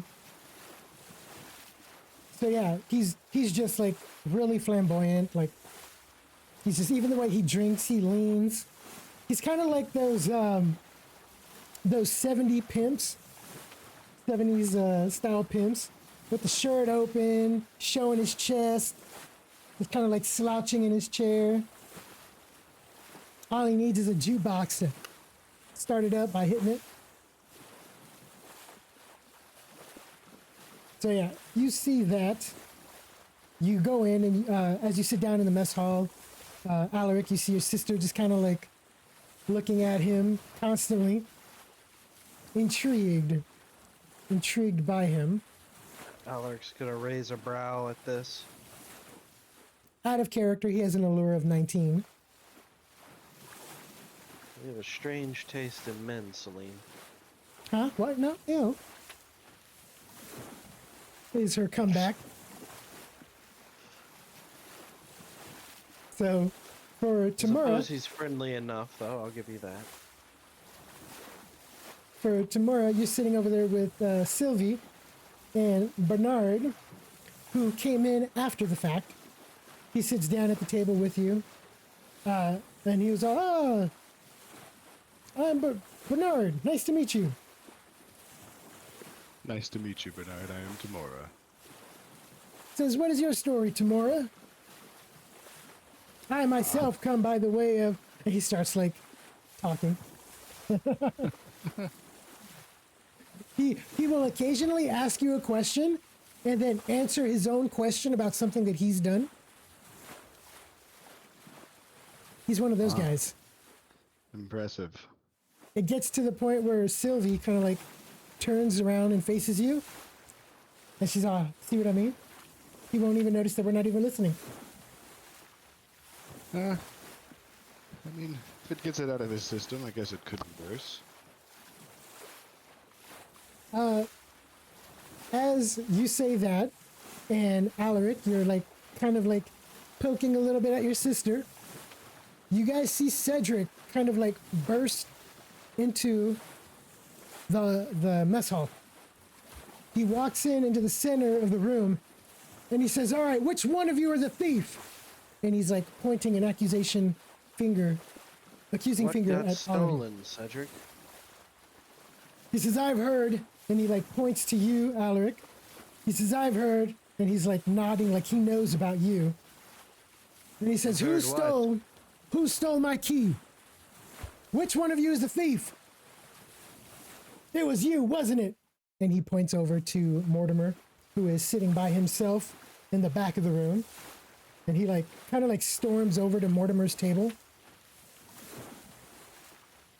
And he says, "Hand it back over and I won't have you hanged for this." Mortimer kind of like leans back in his chair like, whoa, hold on. What are you talking about?" "My key, you stole it." And he's like, you could see from behind him, he's like tapping at his chest. Exactly what your sister had told you 3 days prior. I'll lean in and ask in Highborn, either of you know anything about this? Celine is like, "No, I haven't heard anything. Like, I knew he had something around his neck, but I didn't know it was a key." I'll turn around. Cedric, my good man. He turns around. How many people here knew you even had a key? He says, "That is a good point." And he walks over to you guys storming over there. And he says, "It was you, Pendragons, wasn't it?" "I know Why the would- envious eye." Why would we steal such a thing from you? Lad, nobody wants to read your journal. Could you calm down and possibly use your brain a bit instead of just yelling? He looks over. And he's kind of like pushes Bernard like almost out of his chair, who at least gets his attention and keeps him, like stops him from talking. He's like, "What the hell?" And he says, "It was one of you lot. I know you people." You've already blamed 3 different tables. You have no idea who stole this key from you. You see the Now, crewman. if you can tell us what it looks like when you last saw it, I can assist you in finding the key. Perhaps you simply misplaced it somewhere? You see the crewman that's in the dining room come over. He says, "Sir, please calm down." He says, "I will not calm down." And he like goes on about how the key was stolen from him just yesterday. He had it, his prized possession, the key to his family. He corrects himself after he says family, to the Eisendrun family. Is And he this guy says- actually an Eisendren, or is he just somebody that's associated with him? He's an advisor. So he does have a position in the family, but he's not of the family. Which is why he corrected himself after he said it. But he Alec's says, gonna roll his eyes and just go look for the key. okay. So, When did you last have it, Cedric? he says, last night in this very room. And In he this very room. looks at everybody in the room.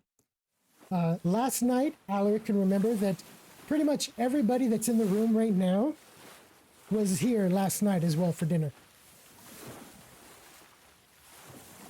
That's when the female passenger says, yeah, and my locket still hasn't been found either.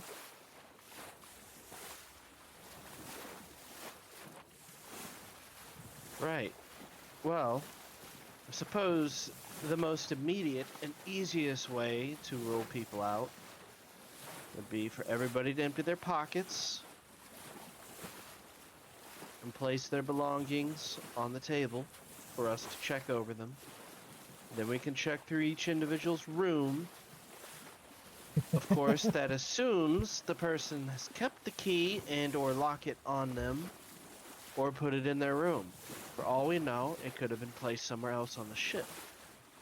Cedric says the key is the least of the problems. The treasure, my gift, has been stolen as well. The trunk has been emptied. And where was that? The trunk Yeah. and the cargo hold. Did you talk to the guards down there? He nods and he says no one has seen anything. Everyone feigns ignorance.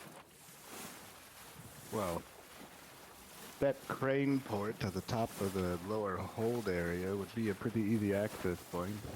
Somebody crafty enough.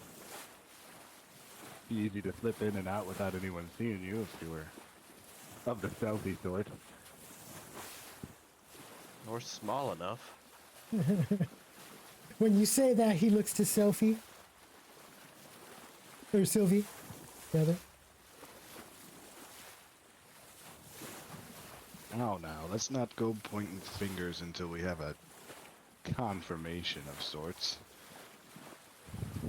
So, with that, give me 1 second.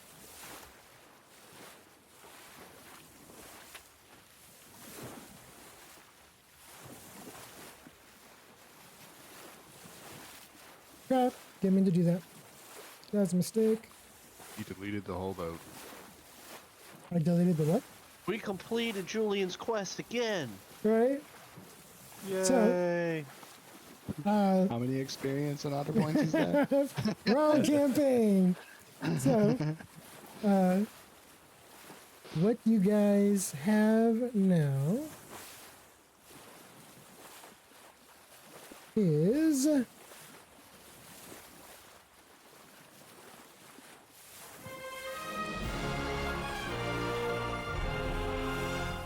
your first quest in your quest log.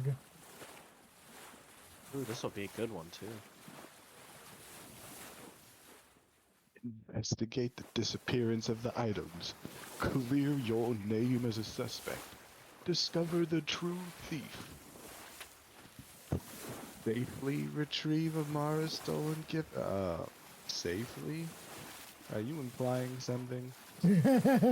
So, what you guys will notice, let me come over here to the stream view, is in your quest log, you can already see that, your quest objectives. However, you will see the quest giver, Cedric, but to the right of that, there is a little eye. It's a hint. It is... There are fucking pirates. There is a splash screen. Unfortunately, I thought that would pop up when the quest is accepted or given, but it didn't. But that's kind of cool still nonetheless. First time I used it.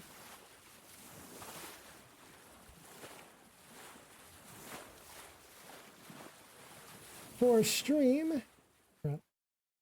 See if I can get this to open it. There we go. Dude, what if it's the captain? What if it's everyone on the boat? Everybody's a suspect. The whole entire crew is... Cedric here. stole his own item. I could believe it. Because he wants it for himself. And wishes to marry Lady Amara for himself. That's the quickest way to Enthralled by power. her beauty. Quickest way to power. So, you see Bernard turns around and he says, I am appalled at this accusation. I am no thief.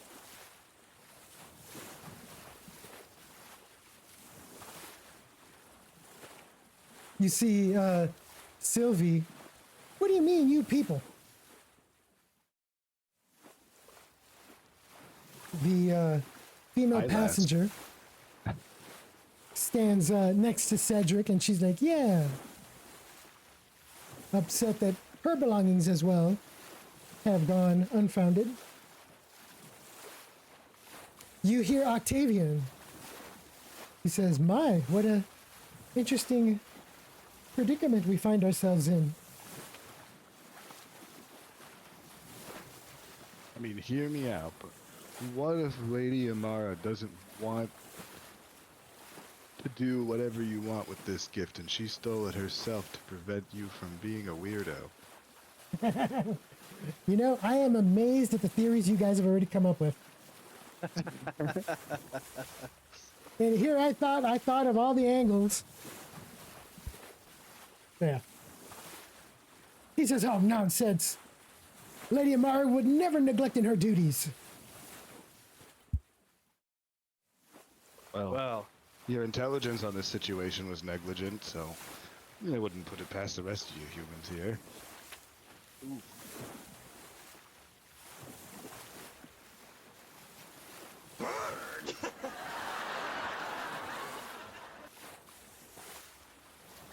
That's definitely a burn. Yeah, so he just kind of like, you see his face getting red with anger. Turn him over to look at you, Tamora. So you see Celine. She stands up and she says, perhaps my brother is correct. Maybe we should show a gesture of faith and prove to Cedric that we have no items on us. And she looks to Idun, and Idun is like, I get, yeah. Starts emptying out her pockets.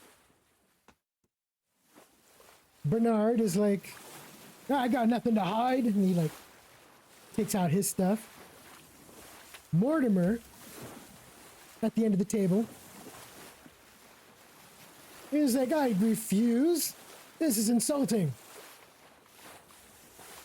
Well, then you're not cleared as a suspect. Tajiri, Thaddeus, and Octavian. Octavian doesn't have any pockets. He looks at. I didn't figure as much. Octavian looks at Check Cedric. his prison pocket. God dang it, rude. Alaric! I was about to go say something like that. He turns and he says, well, I clearly don't have any pockets, but if you'd like, you're free to search me. And he starts undoing his belt. Bend over and cough. Good lord. I think that's where we should end the stream for tonight, folks. We can see the bending over and coughing action next time on 80 on Unleash. Hey, that might be the title of the next stream. In FW edition. That's okay, I'm rated 18 and up already. 80 on After Dark. Oh, jeez. So, yeah, You've seen it so on Cinemax, but now see the whole thing. you see the majority of the people in this room freely empty out their pockets. The only holdouts is Mortimer and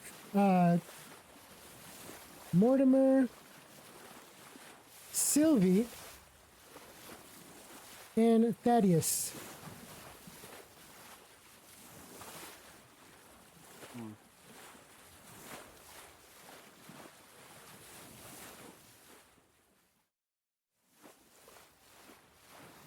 During that time of emptying pockets, the crewman in the room goes out,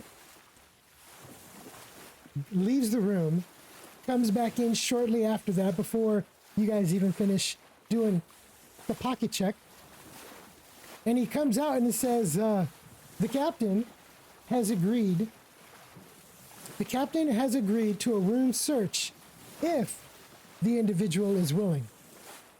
Meaning, on a case by case, if you're willing to let them search a room, you're free to do so.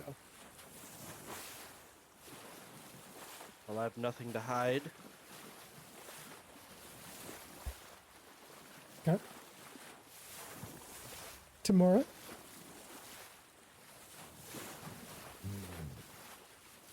Kind of burns me a bit. You just go around pointing fingers, but I have nothing to hide either. If you really wish to look through my stuff, so don't mind the smell. Don't mind the smell. Burning coal doesn't really exactly make for the most pleasant smelling clothing. He says, he tells the guard, the crewman, he says, bring some guards with us. You hear Octavian. He says, well, perhaps someone is going overboard. How fun. And he claps. The crewman heads outside to go get a guard or two. Now, talk there is... to Cedric real quick before any of this goes down. I just want to ask him if he remembers what that person that looked extremely nervous when they dropped the trunk looked like back at the port in Lexington. He says, let me take a look here at my notes. He says that he has not seen that guard since port. Now, I don't like to go pointing fingers either, but that lad looked awfully nervous when he was speaking to you. Now, it could have been his paycheck on the line, having dropped your trunk and whatnot, but How much did this journey cost? Booking passage from Landron to Lohan probably costed you guys about 25 talons.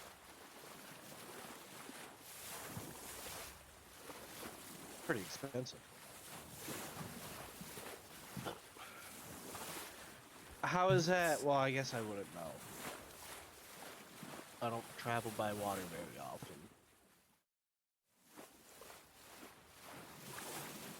Yep. Yeah, so he tells you tomorrow that he says, I have not seen him. I have not seen him since we left port. However,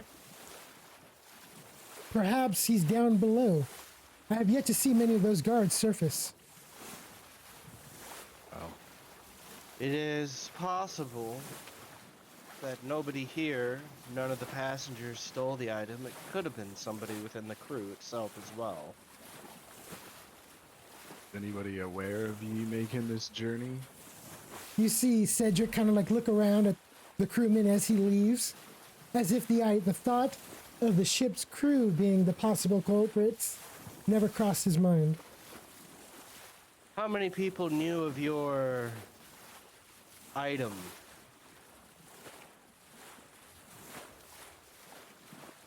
In fact, my family, we only learned of it when he told us the first day that we got on this boat. You see Cedric just look at you like squinting his eyes and like turning even redder than he was. And he says, only your family. Only we knew about it? I find that hard to believe. You see Bernard and he's like, what is this item anyway? He goes on to tell you what the item is.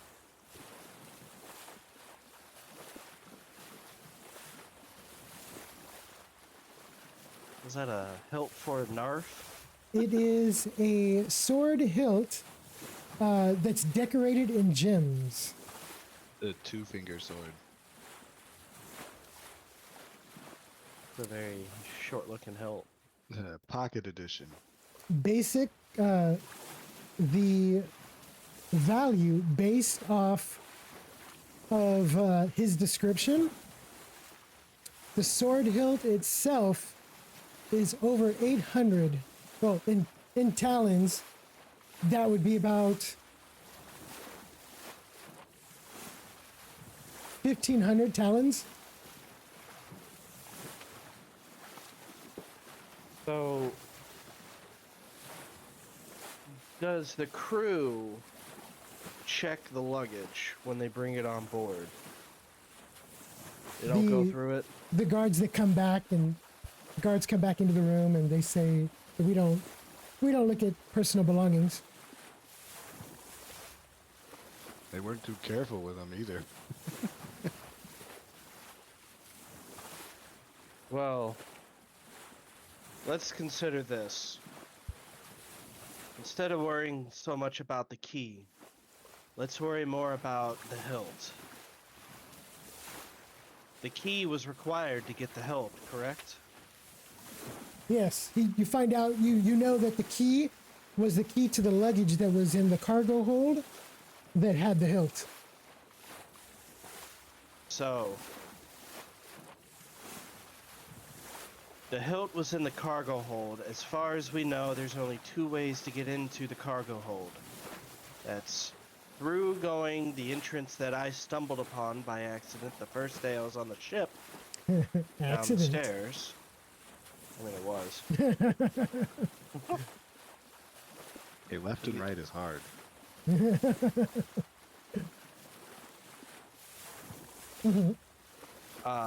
The only other way is through the grate up at the top. However, how far of a fall is that? From the top of the ship or to the half deck. Let me see. From the cargo loader all the way down. That would be about a 3-story drop. So they would need rope. Yeah. So during room checks, you'll want to see who has rope. There's rope everywhere, lad. We're on a ship. Not to be rude. Who has rope? Did you guys both get rope? No. I have a grappling hook, but no rope. I might have rope. It I don't was think there was any tomorrow. rope for sale. Let me double check. Hold on a second. I gotta go put my phone on the charger. It's running out of juice. Oh no! Running out of juice. It's okay. I don't need it for anything. And I'm not on call this week, so it can sit on its cradle. Oh God. Another thing that I just thought of, and maybe this is a little too clever, Oh, I don't have rope. but we should check to see if anybody has tied off a rope off the side of the ship and perhaps have the stolen items in a sack being dragged through the water. 5 XP for Alaric. Now that there ain't a bad plan.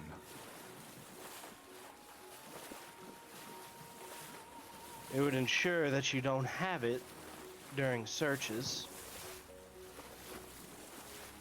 You see Cedric say to the guard, "Search parties, a guard with each group. I want eyes everywhere."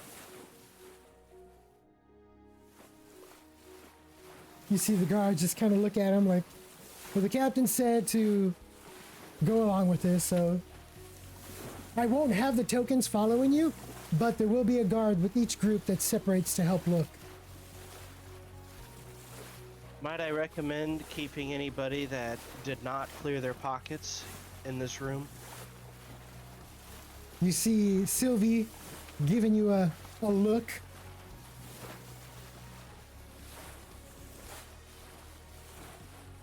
It's nothing personal, it's just to ensure that we find whoever it is that took the items. Otherwise, I fear poor Cedric's blood pressure will cause a artery to blow. I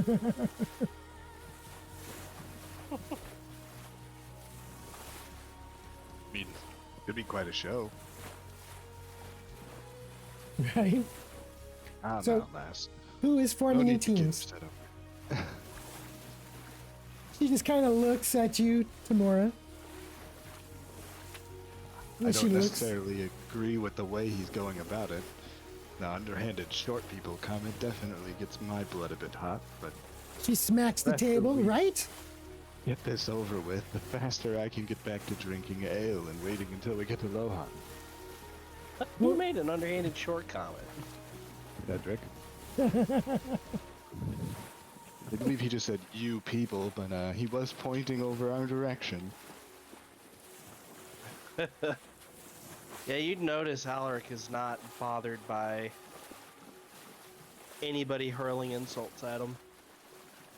Probably unlike most noble people. It doesn't bother him. Okay. Who's gonna go help look and where? I'm gonna go help look.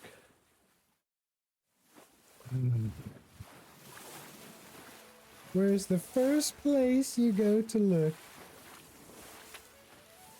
Well, I really gotta take that one off. I definitely want to check and see if there are any wayward ropes and sacks. I'm assuming that actually isn't the case. I'll also check behind these shield things that are kind of lined up on the sides of the ship. 5 more XP for Alaric. So you start looking over there. Tamora, what are you gonna be looking through? I want to double check and see how easy it is to move the grate. Okay. So I'll check you- how loud it is too. I'd also like to double check the crow's nests. 5 XP for Tamora. So you go to the grate. You look at the like heavy latticed bars that are over the grate. You try to lift them. It's not opening. There is a latch system down below in the cargo hold that you unlock with a crank that opens up the compartment. So if anybody came out this way, they would have had to come from inside with assistance. Right. So while you're looking at that, Alaric, you kind of like walk around the boat, looking to see if anything is tied off by rope or anything.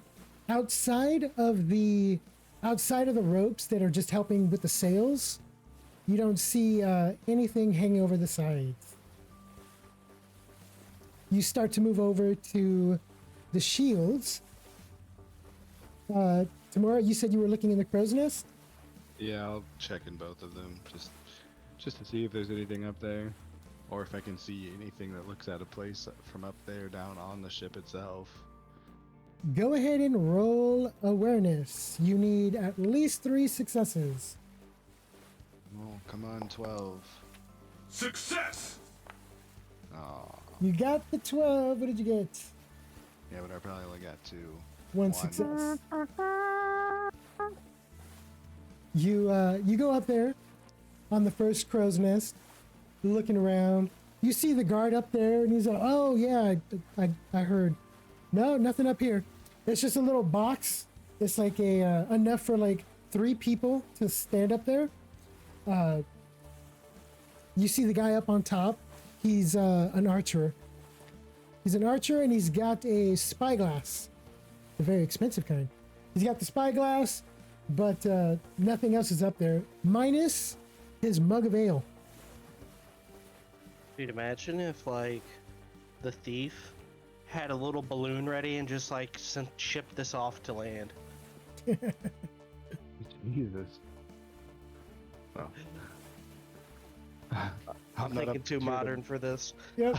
bother you, the working man up here, lad, but keep an eye on that spyglass. I know those would not be something cheap to remake. He says, "Oh yeah, it's very valuable, very, very valuable." Hey, maybe you could ask him to use it and look around the ship. That'd be kind of silly. What if we run into a rock while I'm dallying around with this spyglass? Well, guess I'll ask him if he's seen anybody use the grate in the center at all the past day. He says, "Oh no, that's not possible. It takes at least 2 people to man the grate. No one's getting in or out through there." Is it relatively loud when you use it? Tamara would have heard it when they were loading in the cargo when in Lexington. Those things are pretty darn heavy, and there is a thud. Depending on, you can see how depending on how quiet or skilled they are at using the crank would determine the loudness of it. But generally, even at best, it's going to make some kind of noise. And the cargo room is on the lowest floor of the ship, Yeah. Yep. so there's no windows. No windows. So that leaves only one way to get in. As far as we know, unless So- there's another pathway to get there.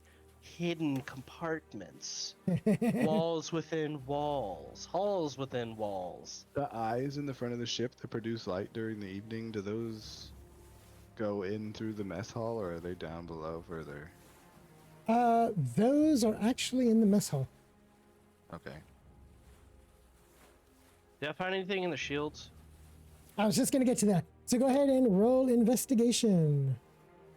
Ugh. Definitely should have had Ryu on this, but Where are you, Ryu?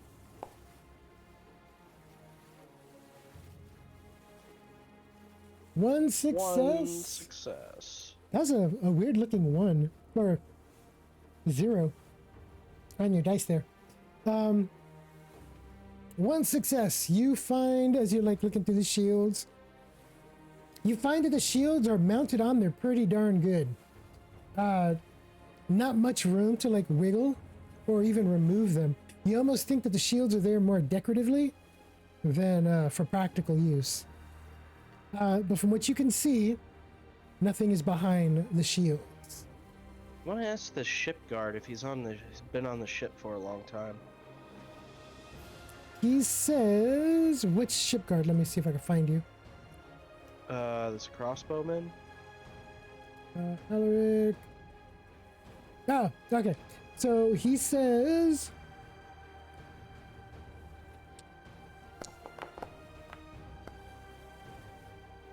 oops, I clicked on you to make the roll.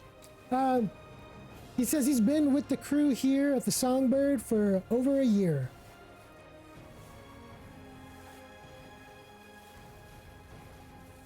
Anybody in your crew sticky fingered? He says, oh no, we've never had an incident like that. I'm gonna try to use persuasion. What are you going to That's persuade? I'll just explain. Look, I understand wanting to stick up for the crew and all that, but Lord Cedric is quite angry and dealing with the Eisendunes. Wrath, not something you really want to see. Okay. Go ahead and roll your persuasion.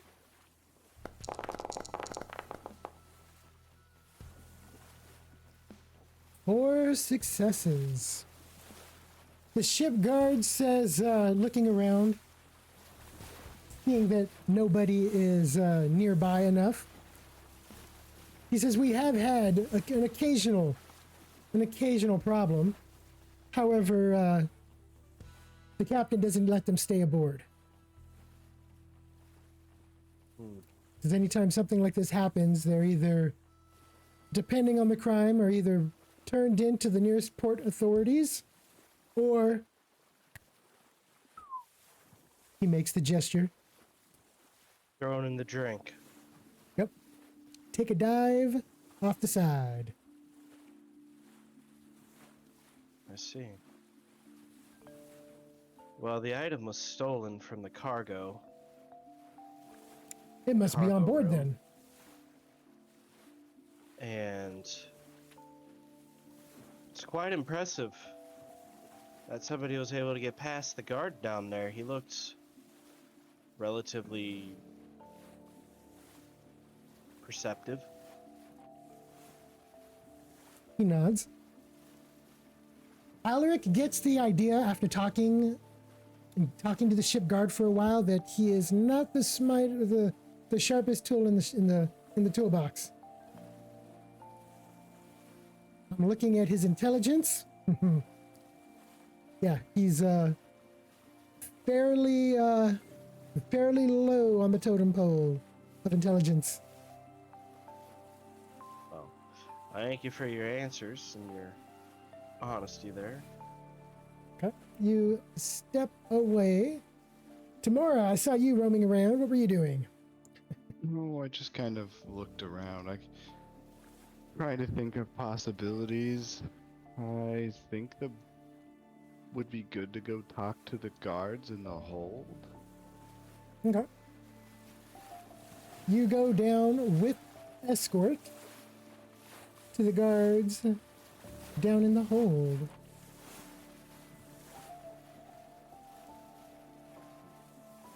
Where are you? There you go. You see the guard down below. Let me click down here.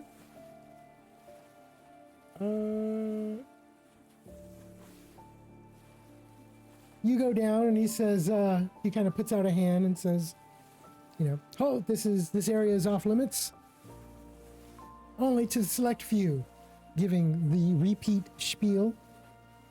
Who are the select few, if you don't mind me asking? He says the captain, for obvious reasons, Lady Amara, Cedric, Octavian, and let me see who else is here that would have access. Why would you let that flamboyant human down here? What does he have to do with the hold? Right. And select crew members. How many guards do you have on rotation down here? He says there are three of us on patrol at any given time. And there's always somebody manning this entrance right here. He nods. Is there any other way into the hold other than through the grate for the crane at the top? Just this passage. Who was on shift right here the past 24 hours? It was Cedric, Amara, Octavian, the captain, and select crew members. Yep. He says manning this position here is usually myself, as well as Paul. He points down the hall. You can see the guy all the way at the end. What, you guys just not sleep? On rotation.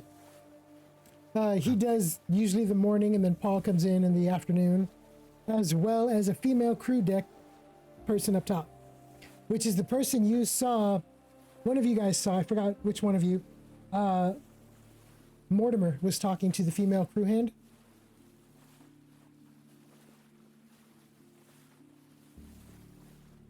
And there's no other way to get in here. None. Do you know what's going on right now? Since I heard something was stolen, the captain is none too pleased. And how do you think this makes you and your job look? He kind of looks over to Paul. He says, and he kind of like rolls his tongue around in his mouth.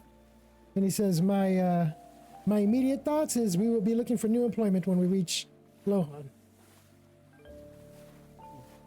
Oh, at least you're honest. Well, it would do well to help us solve this then. He says, once my duty is up, I will be glad to help. Till then, I cannot leave my post. Can we talk to Paul? Will you let us, with the other guards with us, investigate the area around the case that held the hilt? He Maybe there's a says, clue left behind. he says he's about to say no, but the guard that's with you and says the captain has given the blessing. He's like, well, in that case, he kind of like steps to the side, allowing you guys to enter the cargo hold. Alright. Look for the fanciest looking thing in here. So you guys make your way down the aisles. You see crates, trunks, food barrels, wine barrels, ale, the works.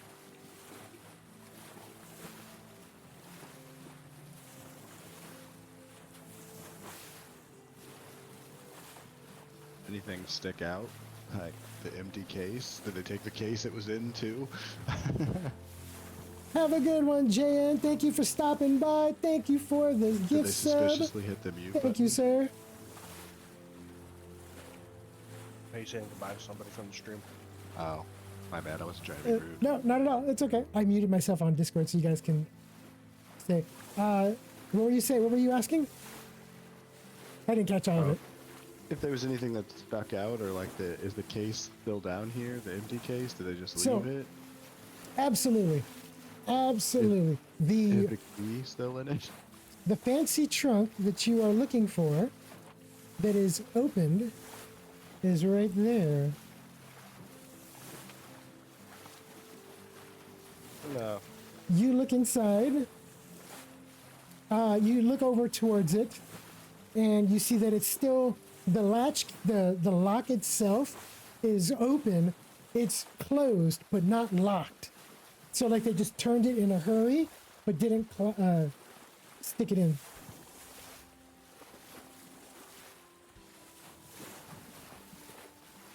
This is where I pull out my fingerprint toolkit. Binkies.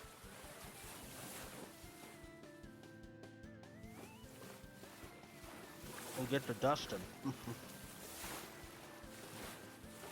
Right? Start dusting for prints.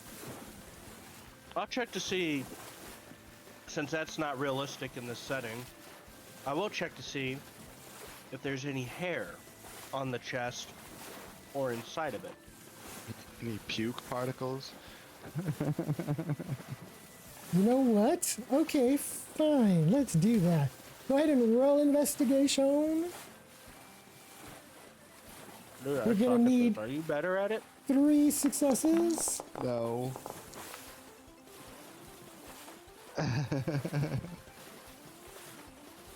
Shot in the dark. Ooh, ooh, ooh, ooh. I think that's a first ever. First ever. First ever what? -1 fail. For me? Yeah. I didn't do anything with the investigation with this guy, because you're like awareness is more important. It's all important. You don't see anything that sticks out. Does Although, it smell like anything out of the ordinary? Does it smell like puke? you will see that you notice on the lock itself, it's kind of greasy. Like someone ate greasy food and the lock itself feels a little slimy.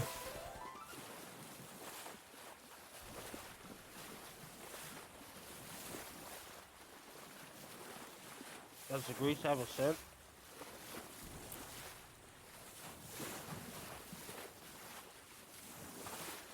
No. But it does feel like it does feel a little sticky. It's like, you know, it's grease for sure. Ooh, wow. You know, it's grease for sure, but it is a little bit sticky. Mora, check this out.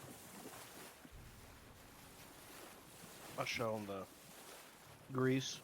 Mhm. Think it's from food or something else?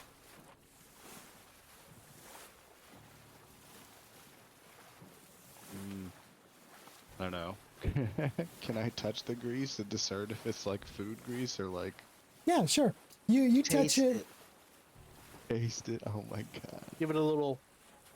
Give You know it- how they give it- always go to the crime scene?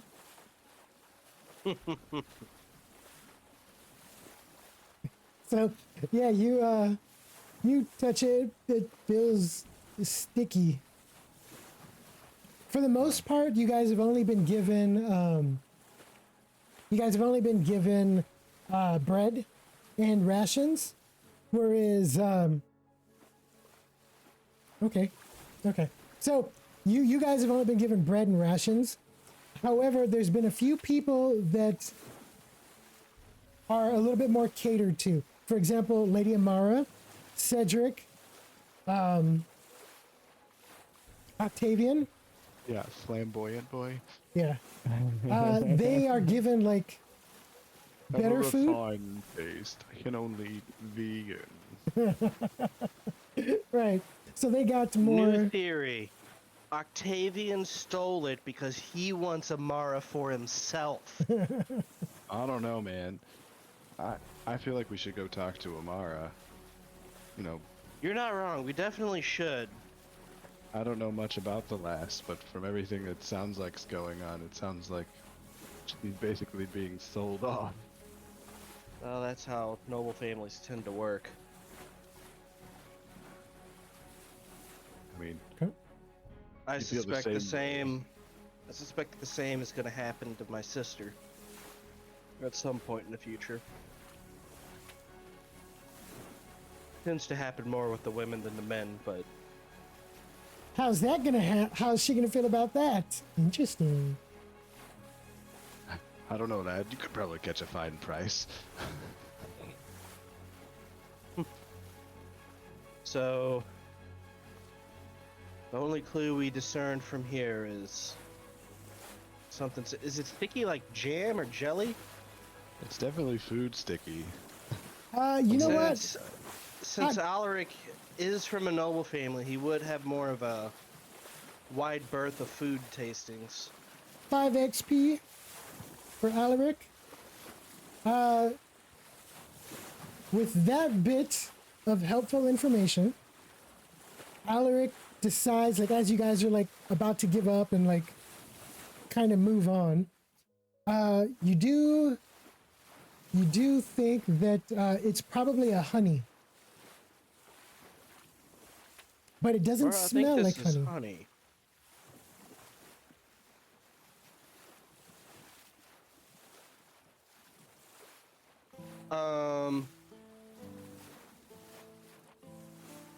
I'll ask Scorpion over here. Uh-huh. Do you guys have a manifest of what's being put down here anywhere? Does anybody have any crates full of honey? He says yes, actually. I believe his name is Bernard. Bernard has honey. He nods. And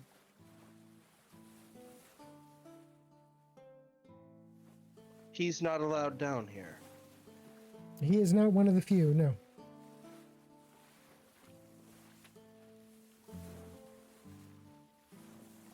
Thank you. You head back upstairs? Yeah, I think we need to get Bernard separate from everybody else and ask him about his honey and if he's given it to anybody else on the ship. You trying to take his honey? So, as you guys go upstairs into the hallway, you guys see several... Oh, sorry. No, it's okay. You see several of the crew in the hallway. I just don't have their tokens there. You have Cedric. You have Mortimer. A guard. Let me bring them down.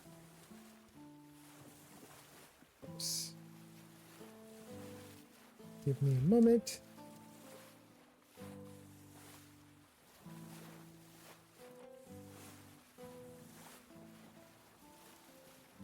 A lad, I have to say. If his hands were sticky here, his hands would be sticky. Well, their hands would be sticky elsewhere. Perhaps we should be checking these doors Not a bad idea. for all this substance. Yes. 5 XP for Tamora. Yeah, rack up this XP where we can. Right? Okay. Hold on. Excuse me. Gotta rack it up where we can. Okay, that's Tamora's room. This one is Alaric's room. So right there. I'm not going to bring the guard down because I already have too many tokens down here as it is.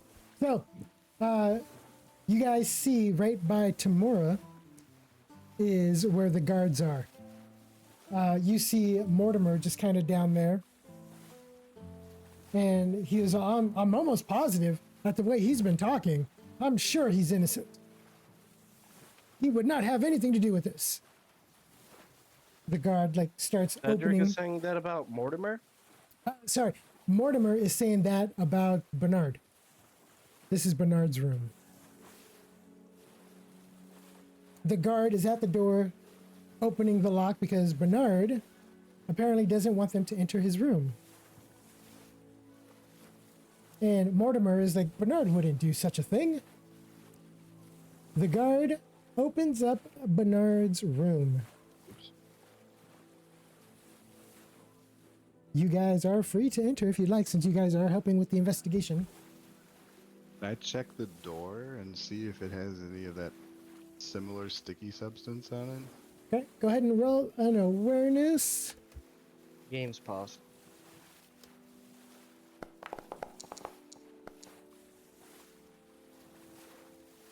How many successes? 2. 2 successes. So you look at the door. You don't see or feel anything on the outside of the door. Can I check, his little drawer here? Okay. You See if move there's over. any sticky shit on it? You move over to the door, or to the drawer. Or Tamora, as you are about to give up, you look on the inside of the door, and you see that there is that same sticky substance on the inside handle.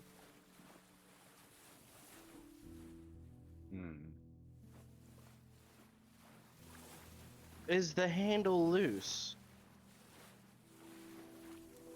That is a great question. So you look at the handle, kind of try to maneuver it, and it is not. It is secure. Nothing is wrong with the handle. Doesn't look like it's been Okay. tampered with or anything like that. I will tell the guards in here with me. Mm-hmm. Check the floorboards and check anywhere where there might be a sticky substance. Why is that? When I checked the chest that held the item, I discovered there was a honey-type stickiness where the lock was. And apparently Bernard has brought on barrels of honey. It's not looking good for him.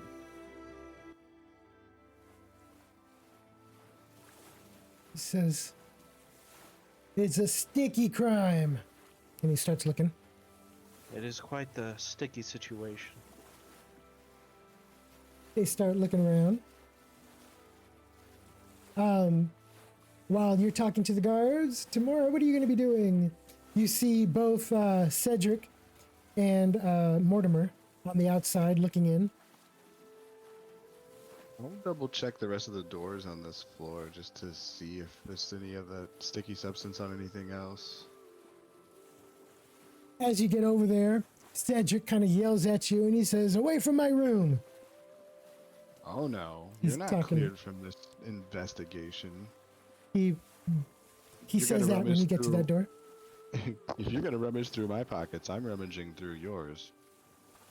He says, I don't need anything. I don't need any of my other belongings being taken by your kind.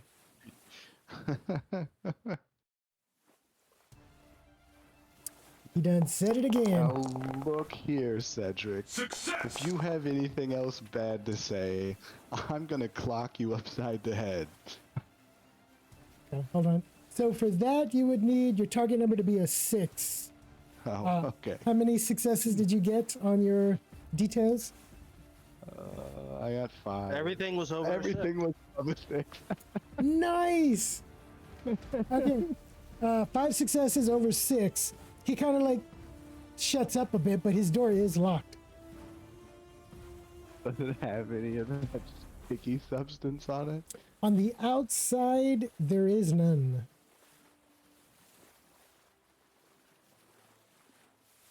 Well, I just have to say, if you're so keen on poking through everyone else's pockets, perhaps you should be a little bit more open to everybody else seeing what you have as well. He stammers and says, I will not stand for this insult. I am the victim here. You've been hurling insults left and right since this investigation started. You haven't Tyler put could put a much- hand on Tamora's shoulder. Cedric, my good man. Please remember that you are an ambassador of the family you represent. As you say that, give me 1 second. I gotta find it. There we go. You hear one of the doors opening up. And give me a moment. I swear during testing I didn't have this much issues. Sure. Because there weren't people here to break your stuff. Right? I got Alec, who, when for some reason he doesn't unlock the map. I have no idea why.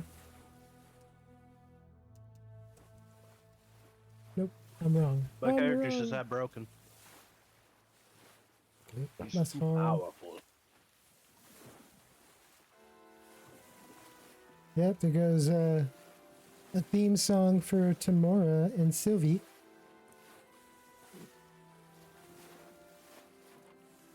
What? Oh, wow. You know the song they play at weddings? I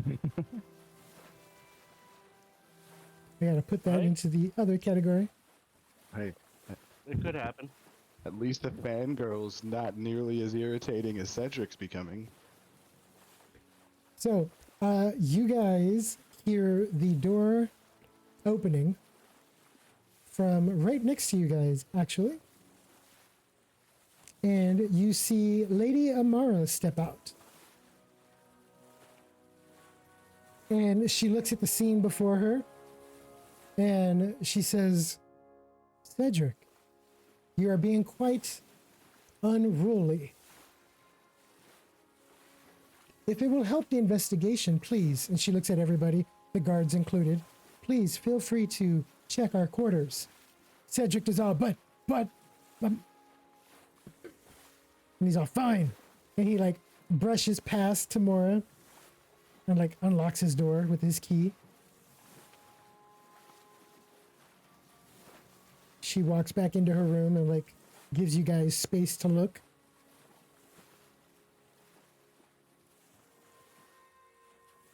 I guess I'll double check both sides of Cedric's door.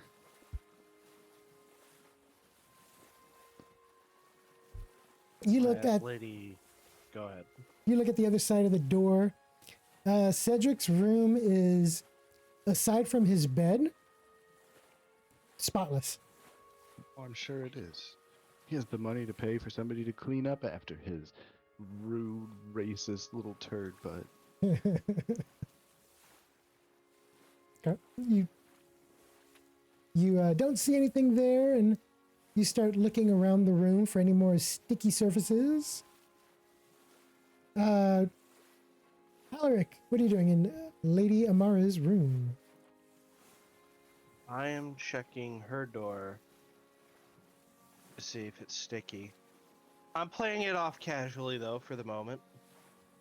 You check her door handle. It is clean, both inside and out.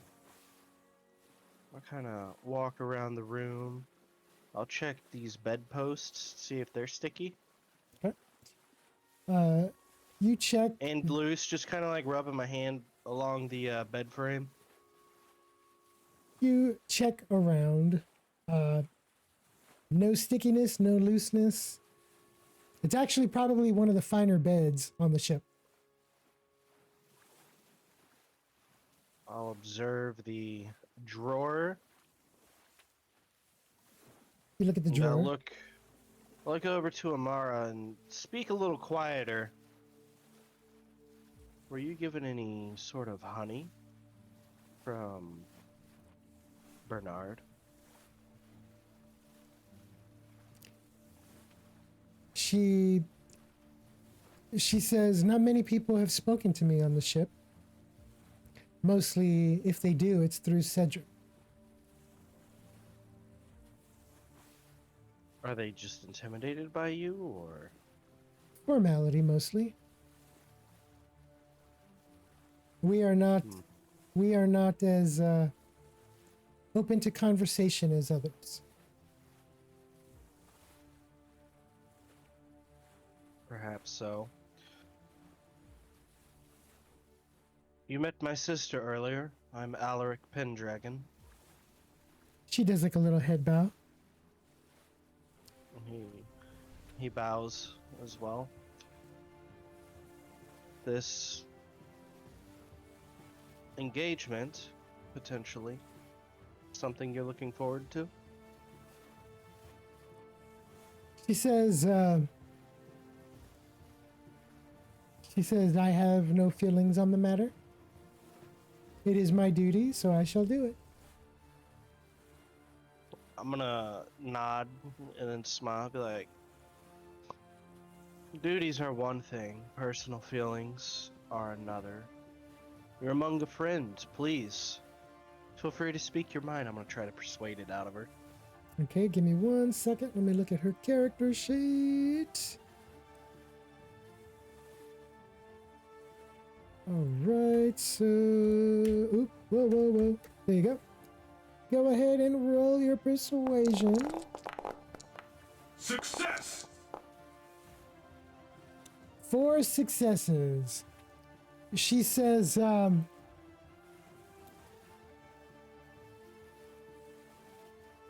hear he is a fine man. An arranged marriage could have been a lot worse. He nods. Indeed. Well, hopefully he proves to be such. I'm assuming the dresser has no sticky substance on it. Right, no sticky substance on the dressers either. I'm not gonna sift through them because I'm sure she has underwear in those drawers. That's the first place Alec was going to.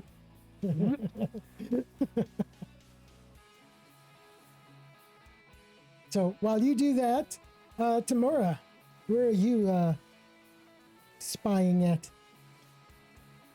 I'd like to double check the same thing, both the drawers, make sure there aren't any like loose floorboards or that the bed itself doesn't have any kind of like hollowed out spaces. The other thing I'm interested in, are these windows like, is it open or is it something that's like sealed off? Can So- you open it yourself? You notice that as you look into the drawer, or on the drawers themselves, nothing sticky on them. The room is like really clean, minus the bed. But you do look at the window, and the window is cracked open about 3 inches. It's a lift up. Open it. Look outside. I mean, yeah, I kind of want to. Like, if you lift up the window, are you able to look out of the window? Like, would somebody be capable of fitting out of it? How big is it? The window itself, for someone like Sylvie, could easily get out. But for someone with your frame, would have a more difficult time. You colored me fat. I'm gonna do the same with this window over here too. Yeah, Does it's the same. does it look like anything's like hanging out of it or like tied off to the outside of the window? You could open it up and stick your head out, and you could look. It's like have you ever seen those movies where it's like the little circle window? This one's not a circle window, but it's like a circle window where you can pop your head out of the ships. It's about similar, only it's a square frame on this one. So you pop your head out and you look up, you look around, nothing tied up, nothing hanging off the side. Although you do see on the back of the ship, carved into the wood, songbird.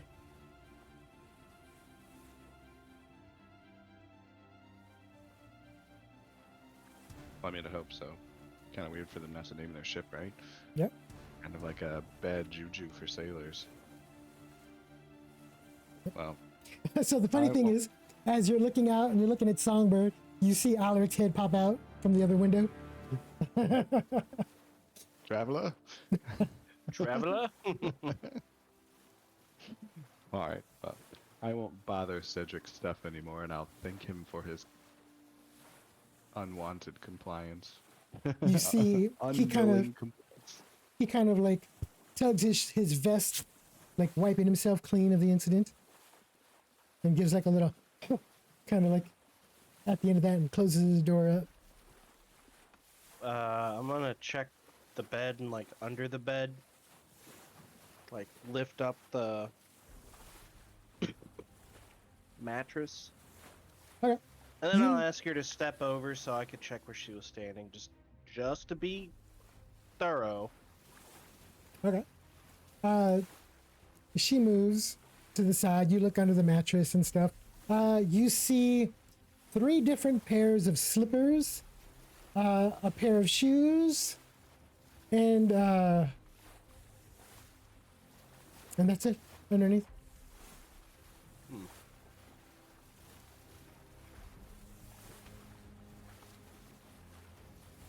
See, your shoe collection's as in depth as my sister's.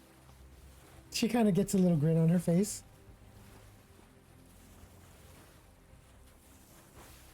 And there's nothing in the shoes. Nah, nothing in the shoes. Okay. In fact, the shoes don't even really look like they've had much use. Well, when you have 50 pairs, you can get away with longevity. She probably wears them once and throws them out the window. I'll check the pillows, Okay. and I assume the room is clear. You do a little quick search and nothing. You spend that time looking through the pillows and whatnot. Tomorrow you make your thank way you. back into Bernard's room. I forgot his name. What are you doing over there? Yeah, I just want to do a thorough sweep of it. I'll double check the window, see if it can be opened, see if there's any of that sticky substance on it, or any of the floorboards, or the bed frame, under the bed, around the Okay. bed, Doing above the bed. a full detailed search. Go ahead and roll investigation. Ouch. You come out of the room. Are you? Sorry. You are leaving the room, Alaric? Yeah, I'm just thanking Lady Amara for her time and apologizing for the inconvenience. Okay. She just kind of like nods. Granted, it's not my fault, but it's still. I ask her, do you want the door closed? Just close, please. Close the door. I'm gonna head up and go find Bernard. Okay. You start heading Wow. up. Tamura goes and investigates rooms. Tamura, you got 1 success as you spend some time doing a full detailed search of the room. You find that on the window ledge, there is that same sticky substance. But you also notice that it's also on the headboard, the handle. There's a handle on the headboard? Yeah, on the bed frame, the post. Not a handle, but like the top of the bedpost. What? I guess I'll search the headboard. Like, does it look like it's hollowed out, or it's been moved recently? You start searching around, trying to move the headboard around a little bit. That's when you notice, because his bed is unmade, you see a little glint catch your eye between the mattress and the bed frame. I guess hopefully I'm not pulling out his secret reserves. I'll go ahead and pull the bed away from the frame and see if I can get a better look at it. You He's a lift man up with a jar and a mission. You lift up the bed from the frame, and you see a decorative key under the mattress. Is it the Seems key alone? too Just the suspicious. key. That seems actually, incidentally, very convenient. Is the key sticky? It is.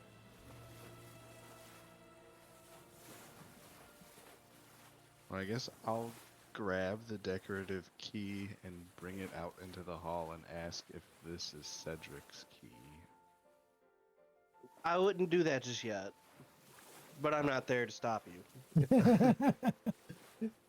Well, okay, fine, you're right. Yeah, I'll ask him what his key looks like. I don't know if he gave a description of it. He describes the key to you, and he starts off by, it's just a key. But then he like starts telling you of the decorations on the handle, and it actually has the insignia of their house, Eisenden. For the description that he gives, does it look similar to what I picked up from the bed? Eisendrun. Sorry. Yes, it is an exact match.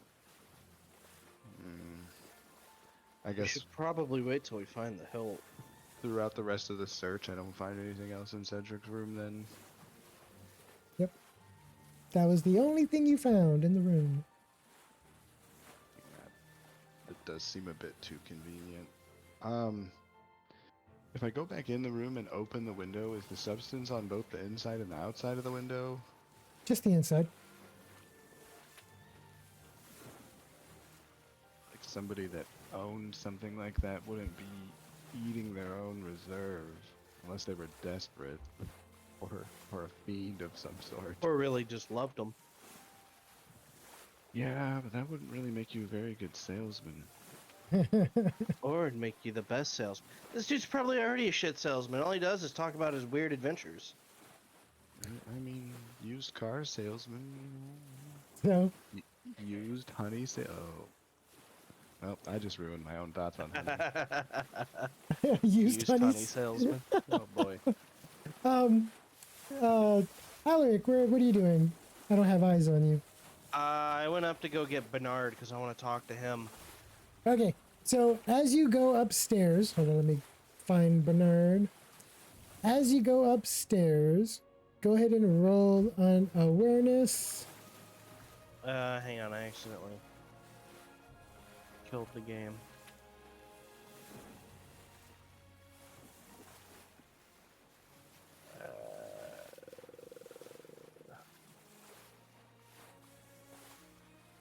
For Tamora, as you walk out of the room, and you ask for the description of the key, and you get the answer.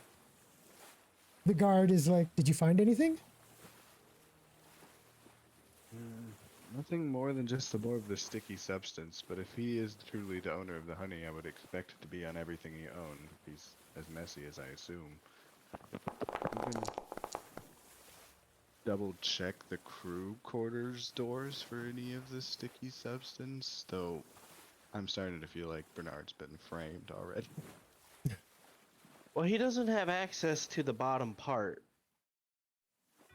Right, so it'd be weird that unless he had like a store, a stash of his own product on him, which I guess that would be good sales. But Yeah, to let people try it. But the thing is, it's too convenient. he can't get down there. I don't think Lady Amara did this herself based off of talking to her and checking around the room. It was pretty clean. That's because Valor threw all these suspicious people at us. He'd be like, Sylvie's small enough to fit through the window. Mortimer's literally a crackhead aboard the ship. I don't think it's Sylvia because unless she's small enough to fit through the grates at the top, I don't see how she would have gotten down there unless there's like a secret passage that she found. I mean, she's pretty decent looking. Maybe she swooned one of the guards over. Maybe all the guards are working in cahoots with somebody on board. Well, so we can rule out All two Amara. people. Cedric. I don't think at this point because he's making too big of a stinker about it. Plus, I feel like he's too dumb. I don't think he's. I don't think he said he's dumb, but I don't see what he would get out of it. Maybe he's an underpaid advisor, Pissed off, not getting his cut. Lady Amara. I mean, wouldn't it be something if the hilt wasn't stolen? They just threw it in the water. Just fuck your proposal. Fuck your gift. That'd be jacked up. That'd be messed up. So That'd be hilarious. But we still have the captain. We have select crew members that can go down there, and Octavian. Bernard has the honey, but like can't get down there. So Octavian wouldn't need to steal it. He's so pretty, he could just undo his robe and start asking the wrong questions or get whatever he wants on the ship. yeah, Might. but might be I don't true. know if that'll get him the key, and maybe you should ask Cedric if he slept with anybody. He slept with Be anybody. like, hey Cedric.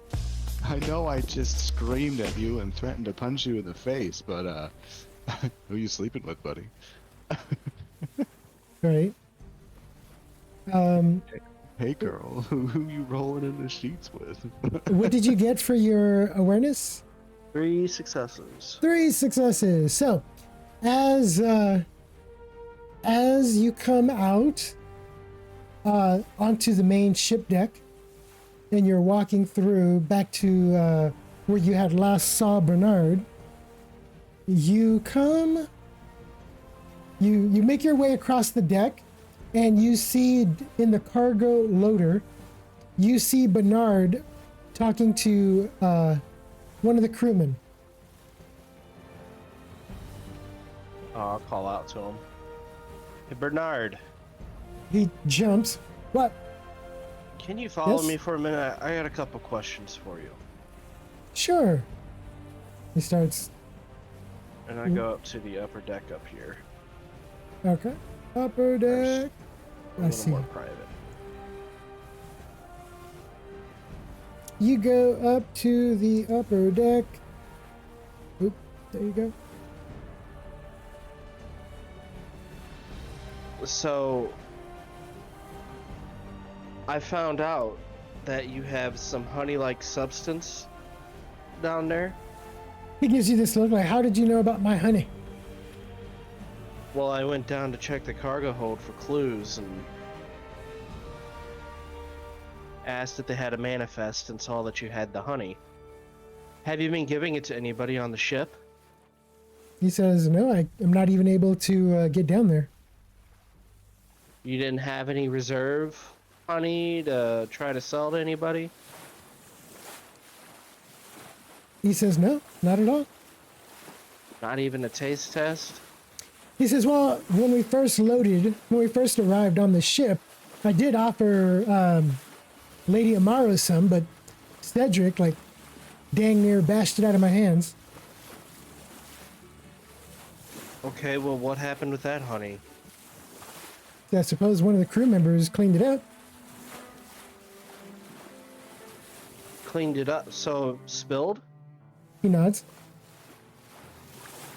And that was how long ago? That was 2 days before you got on board the ship. So it's been 5 days? Yep. How long does that honey retain residue? Oh, he says no. Yeah, I say. thought that it was on the docks It was on the docks. back in Lexington. So you've given nobody any honey. Nope. I'm gonna insight him to see. Okay, hold on. Before I you can't do, imagine that he's lying about that because he has no context as to why I'm asking about the honey. go for it. But Success! So the vibe is he's questioning why you're asking about his honey. More so, how did you even know about it? But it's more of like, there's no defense. No, he's not being defensive about it. He's just like, how do you know about my honey? so here's the thing, Bernard. I went down there and I checked the chest that the item that was stolen was kept in. And on it was a honey-like residue. And all over your room is honey-like residue. You can imagine how this looks. I'm trying to give you benefit of the doubt here.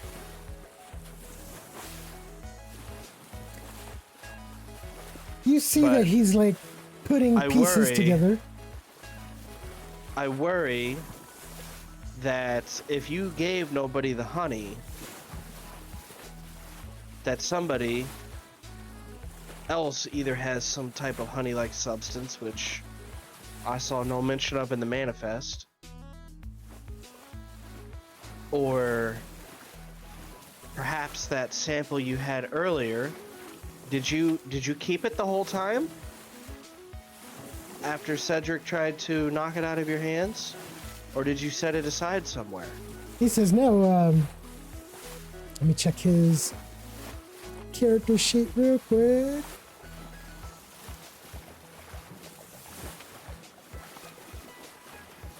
He says no. After that, it was pretty much useless. He said he spilled half of it. Is one of the what's his name? And he thinks about it for a moment. And he says, one of the guards. Yeah, I think his name was, what was his name? Oh, it's a burly looking guy. I haven't seen him on the ship. Not much anyways. And he's like, starts to describe the guard. I think he might have just been a dockhand. But the description he gives you is that of Paul. I was about to say, does the name Paul ring a bell? Yeah, he doesn't know Paul by name, just by description. Interesting. So, he cleaned it up. Did he take? Do you store the honey in a jar? Like, how do you So, did he Yeah. take the jar with him? Yeah, it was of no use to me anymore. Well, Bernard, that clarifies quite a few things.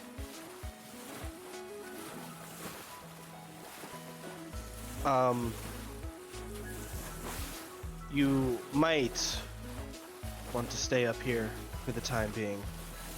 He's just a little confused, like, okay. At least until we've cross-checked what you've told me. And then I will head down. And I'll ask one of the guards, I was like, do you guys have a crew quarters?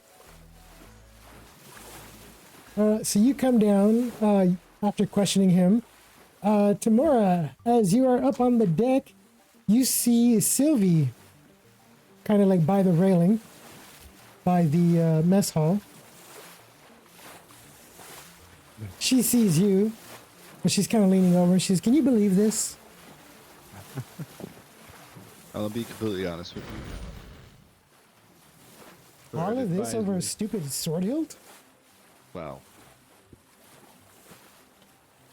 I'll let you know by the description he gave last, that thing's worth quite a pretty penny. She's just like, "How much?" Well, ballparking 1,300, 1,500 talons. You see her eyes widen. Not something that you could just turn your nose to. Her voice screeches a little bit. And she's like, that much? No. Busted. While you're right there, go ahead and roll an awareness.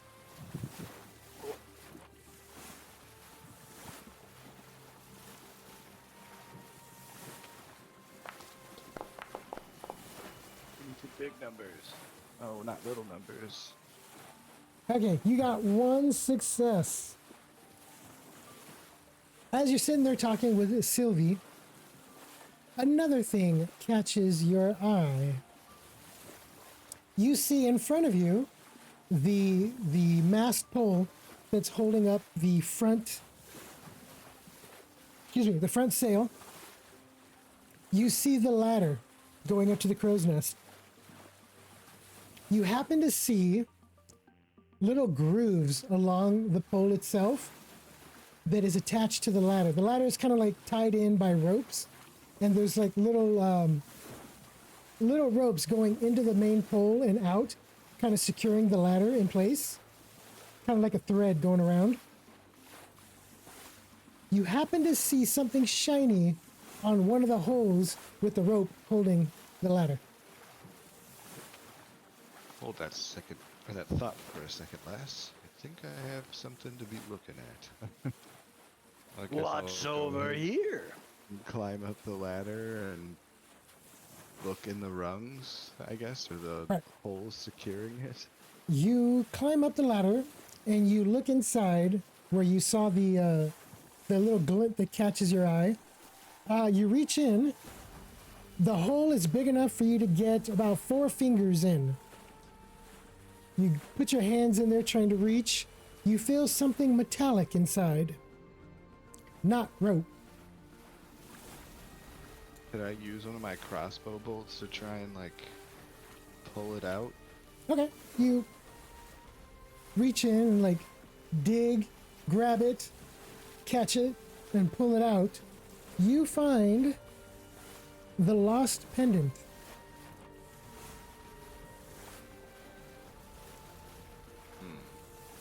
The locket? Mm-hmm. That is correct. Well, this seems more like something a bird would do than what a person would do, especially given the size of the hole.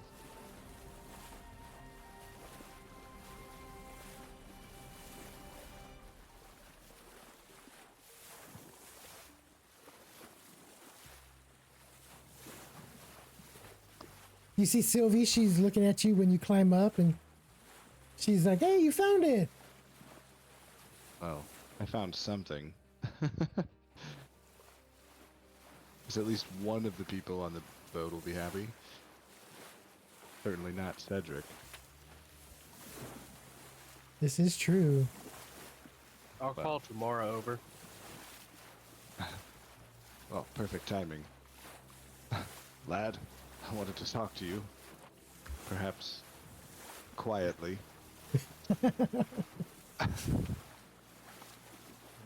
Very well. Perhaps we can go talk over by where the captain's at. Well, I'm not certainly sure who we can and can't trust in this situation at the moment. I'm a bit at a loss, but also, I guess, directionless, perhaps not at a loss. Well, unfortunately, the captain's the only one with any authority, really, on the boat. And I think I have a vital clue to figuring out who the thief is. Interesting. Interesting. Fair enough. As you guys continue to move on, you see coming out of the crew quarters door, the guards, Cedric and Mortimer. And the guards call out, the quarters are clean, pointing at Tamora and Alaric. Pointing at Tamora and Alaric.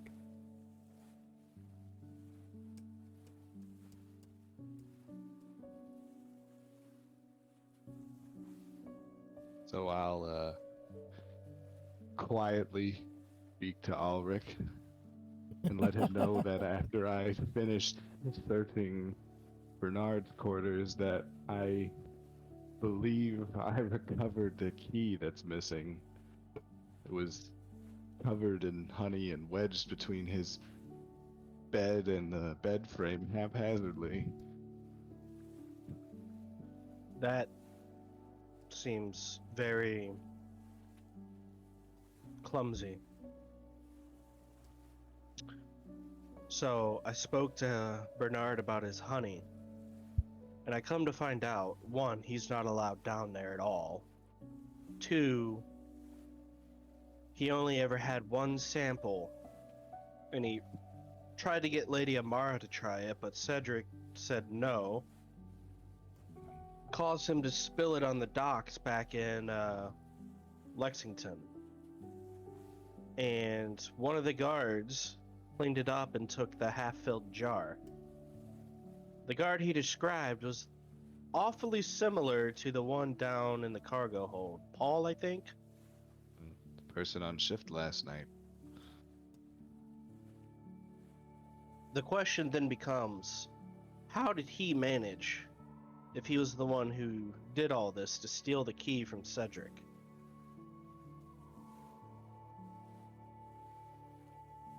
Perhaps we can ask the captain if he has specific bunks pertaining to each individual guard member.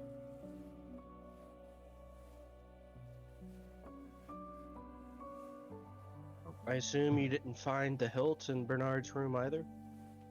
No, unfortunately not. That's what makes it seem so strange. You would think if it was done hastily, they would just leave the key behind. Be no reason to hold on to it. And I don't believe he's lying about the honey either. I gave him no context as to why I was asking about it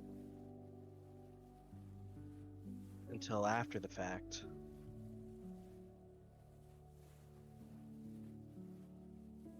Captain Finian. You call out to the captain. He looks over. Any progress? Yes, some. Unfortunately, evidence points to two people right now. I'll walk over to him, just kind of keep it contained to the group of us. Mm-hmm. So we examined the chest that the item stolen was kept in and found a residue on the lock, a honey. I spoke with the current on-shift guard down there, and he explained that on the manifest, Bernard on ship is shipping honey. Does not have access to the quarters down there. He nods in agreement. He motions over for the guard that's protecting him to take the wheel as he comes over to talk to you.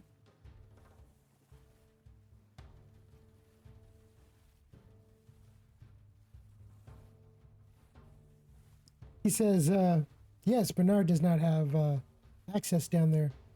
Only a select few. And he mentions off the names of the people that do.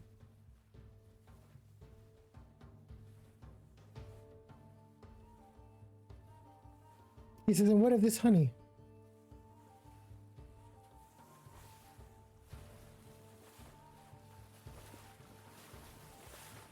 Oh no, did I lose connection again? Is it me or... Maybe, I don't. No, Can you hear me? I can hear you. Did we lose radio? No. Forced updates. He's gone forever. Oh no. I know. Just when the mystery was getting good. Ooh, that was at 8:11. My bad. Give me 1 second, guys. I just noticed the time. I need to go say goodnight to my son. All right. I'll be right back. Hopefully Ryu's back too. I'll be back.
Hoarding all of the stolen or missing goods. Everyone's gonna start saying I did it.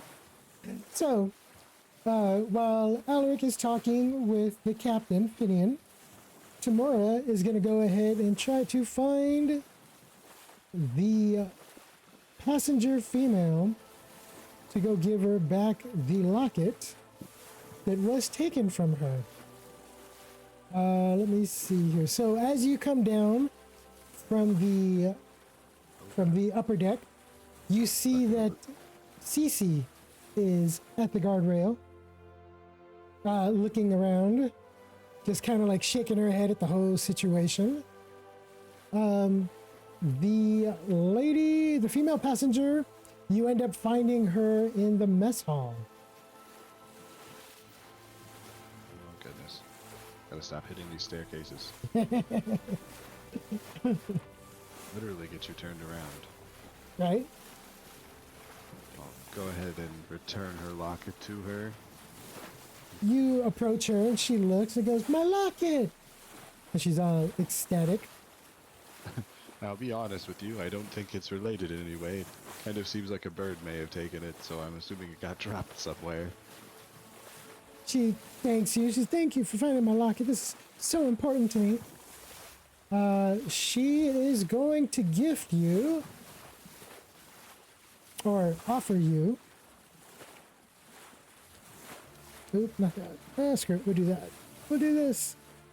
She offers you in silver 22 silver pieces.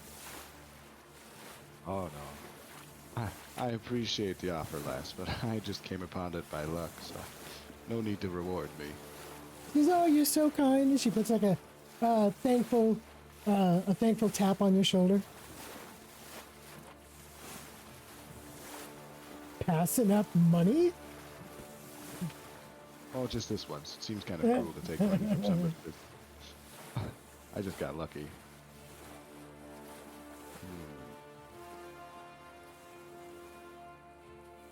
As you go by, let me pull up. It's so hard to navigate. Trying to find Alaric, Mess Hall. There we go.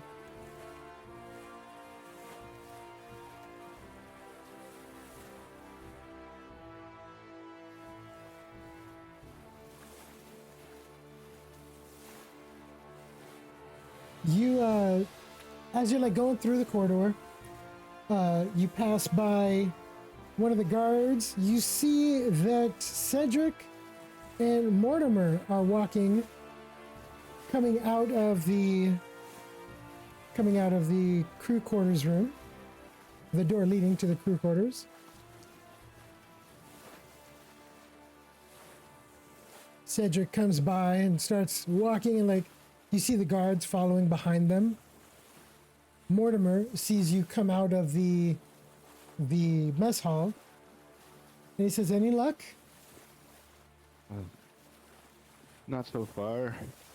Kind of trying to follow what leads we have. I did manage to find that one lass of locket.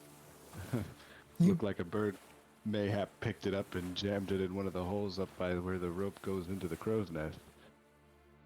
You see Mortimer look over to the ladder. "A bird, huh? What luck?" Something small. Could barely fit 4 fingers in there. Had to pull out a crossbow bolt just to pull it out. He nods, like, "Yes, I imagine that would be a tight fit." "Ah, well, all ends that ends well, at least with that." Yeah, well, hopefully we can get lucky with this other piece. Wouldn't want Cedric here losing his temper any further. You see Cedric glance over, and he says, "I do apologize. After a thorough search of your quarters, there was no evidence. I do apologize." No, none taking, Cedric. Mayhap I got a bit too hot myself. I shouldn't have yelled at you and threatened to hit you for no reason. I appreciate your compliance. You see Mortimer just kind of like pat Cedric. "See, we're all friends here."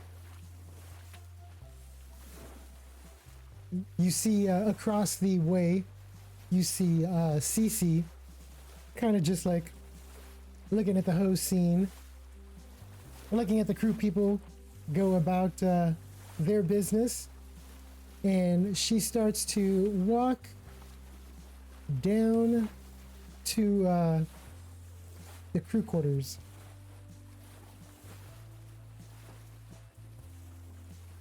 You see Cedric over there, It was I'm surprised. I'm surprised the captain hasn't let us just voluntarily search all the rooms. Oh. You still need some form of. It's not individual. It's privacy matter. You can't just force your way into somebody's room without at least a little bit of evidence. He kind of just like he nods, as I suppose, but in the interest of security. All right, sorry, the cat unplugged the. The cat got a critical. Yeah, I don't. But was it a nat 1 or a nat 20? Search that one because it's a big pain in the ass to get the fucking internet working again. No, I know. It takes Gotta like 8 years for it to like come back Restart up up. for some reason. Yeah. Yeah. Just like, what is your problem, internet? Anyway, sorry, what did I miss? Okay. Tomorrow. Nothing crazy. I went and returned that lady's locket that I found in one of the mast pieces, and that I'm sorry to Cedric for being such a jerk to him after he so kindly apologized to me. Oh, making up, becoming friends. Oh yeah, totally. Now I'm back to listen to your conversation with the captain. Okay. Anyway, before I was so rudely interrupted by my cat, yeah, I explained to him that according to Bernard, Mm-hmm. he had one jar of honey that he wanted to have Lady Amara try back in Lexington. And Cedric attempted to knock it out of his hands and spilled a lot of it, and from that point on, according to per Bernard, it was useless.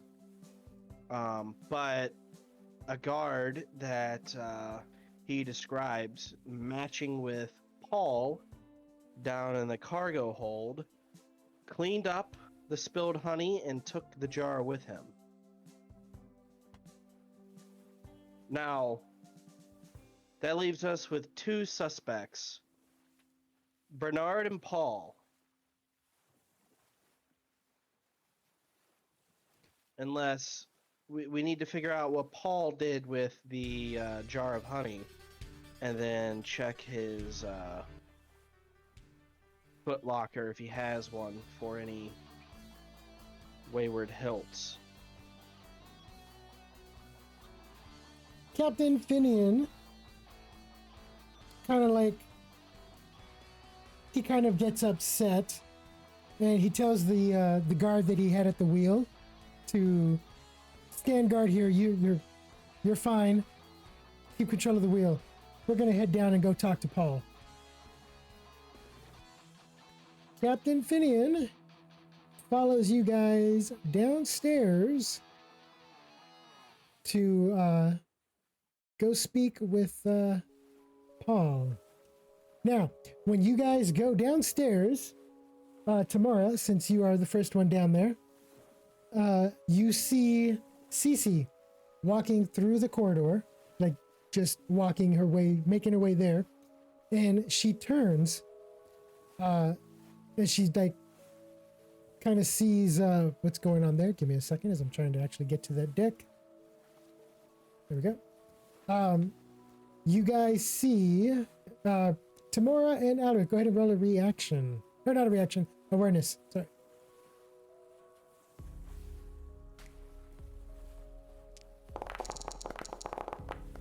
Just trying to get pieces in order. 2 apiece.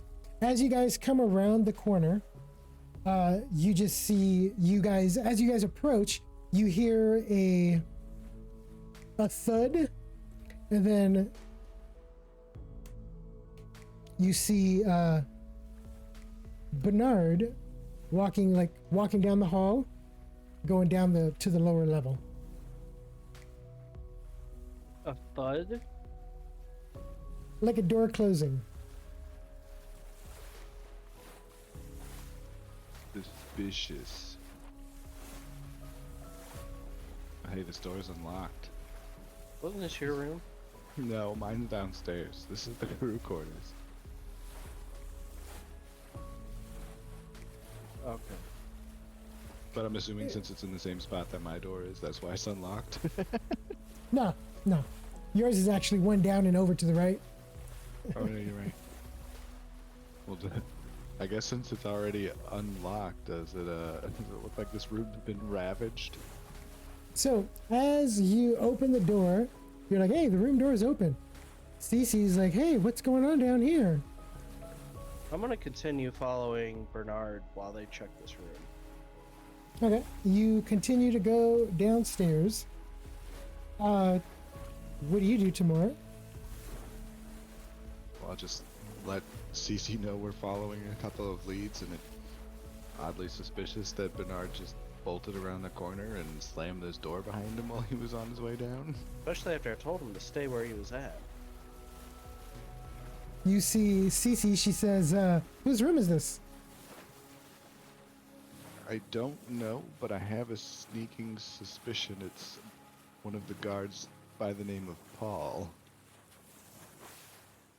Because I haven't met a Paul. Oh, he's one of the guards that maintains the cargo hold downstairs. I don't think he's been up much. She goes, that would explain it. Night shift as well, so. Do you go into the room? Why are you laughing? Why are you laughing? What did you see? Got him! So John. you go downstairs, Alaric, and you see Bernard walking into his room, That's not his room. isn't it? No, his room is down here. Oh, think right, that right, was- right. You're right. That's my mistake. Bernard just went into my room. I think he did. He's going into his room. Sorry. He's trying to frame me. He walks in, and right away he notices that his room has been violated without his knowledge. And he comes in, and he doesn't know that Alaric is behind him. And he's like, my room, what the hell? And he like comes and like looks out the window that's cracked open. Sees his mattress has been turned over. I'm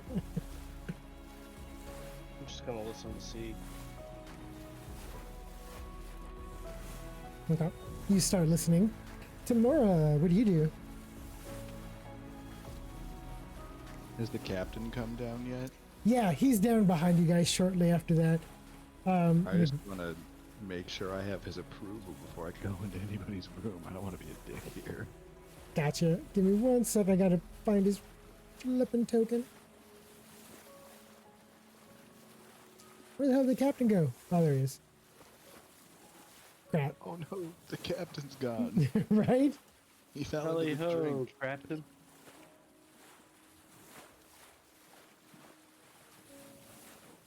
Where the hell did you go, Captain?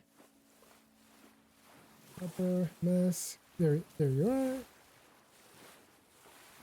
So, the captain comes in behind you guys shortly after you guys reach the door. He says, what do you have? I don't know.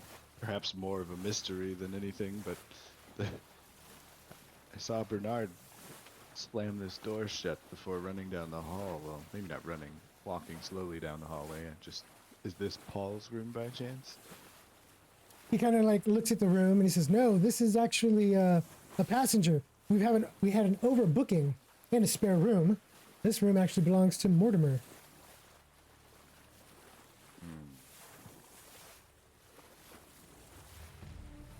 Well, guess I might as well have a look-see since the door seems to be open. Pardon, Mortimer. CC's just there peeking in. So I'll go ahead and check his cupboards. Go ahead and roll. You guessed it. Investigation. Awareness. Actually, no. Yes, awareness. That's fine. 2 successes is enough, Sync. regardless. So you're looking around in the room, and you look under the bed, and under the bed, above the frame, underneath, you see a sword hilt. Is it the sword hilt I'm looking for, or is it just a sword It hilt? is the sword hilt that you are looking for.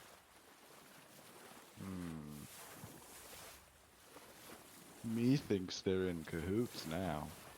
Well, I'll go ahead and grab it. You grab it. Yeah, but they got on the ship at 2 different parts. 2 different towns. I mean, not to say that it's impossible for them to go in cahoots, but You pull it out, and the captain says, "Problem solved." As much as I'd like to say case closed, this is a bit suspicious it would just be in here, especially after Bernard just decided to up and leave. CC says, "Yeah, that looked, I saw him, and it looked like he was fiddling with the door." Does the lock look like it's tampered with? You look at the doorknob, and you do see some scratch marks. Unlike the other doors, where all the locks are like, uniformed, clean, some use, but this one does look like maybe some tampering went on. Well, I'd like to go talk to Bernard before I go up to the top deck and announce what I think or don't think. We Okay. should keep Cedric from coming down here for a few moments, if you don't mind. The captain tells CC if she would keep watch. She's like, "Oh, okay." And then you and the captain go down.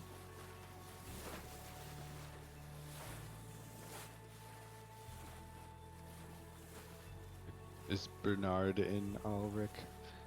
he's in his room. You come down, and Bernard is like, "The captain's going to hear about this," coming from inside of his room. Oh, the captain is indeed going to hear about this, Bernard. "Did somebody say my name?" The captain says.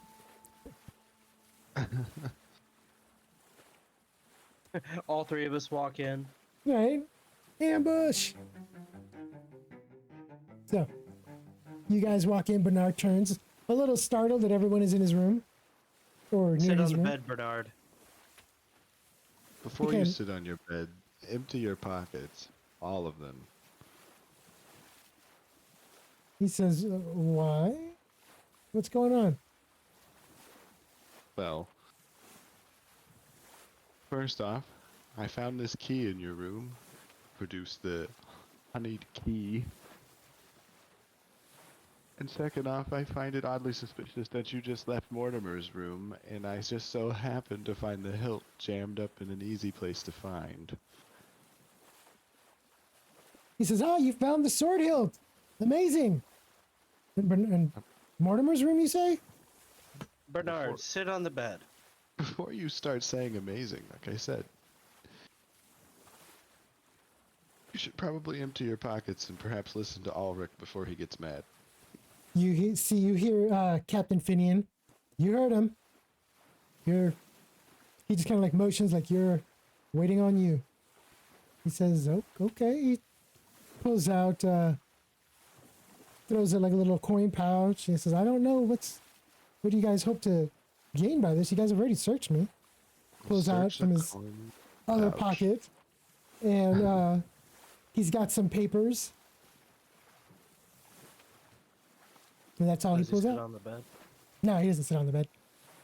I'll motion for him to sit on the bed. He sits on the bed. I stand in front of the window so he can't jump out. Okay.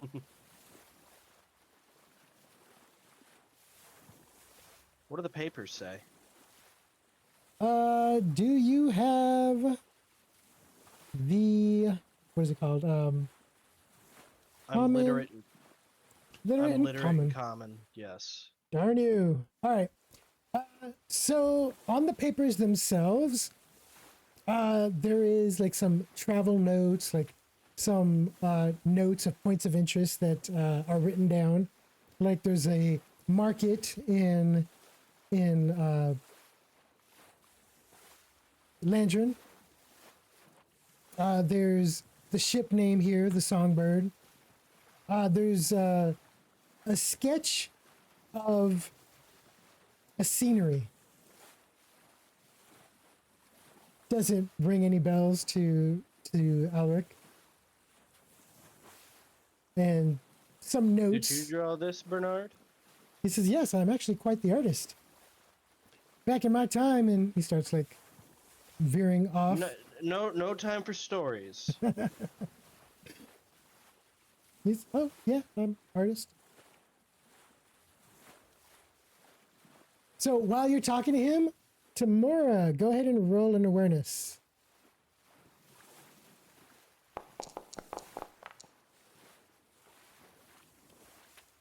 Two successes. So you notice that there's like a pretty big bulge coming from his pocket, his left back pocket.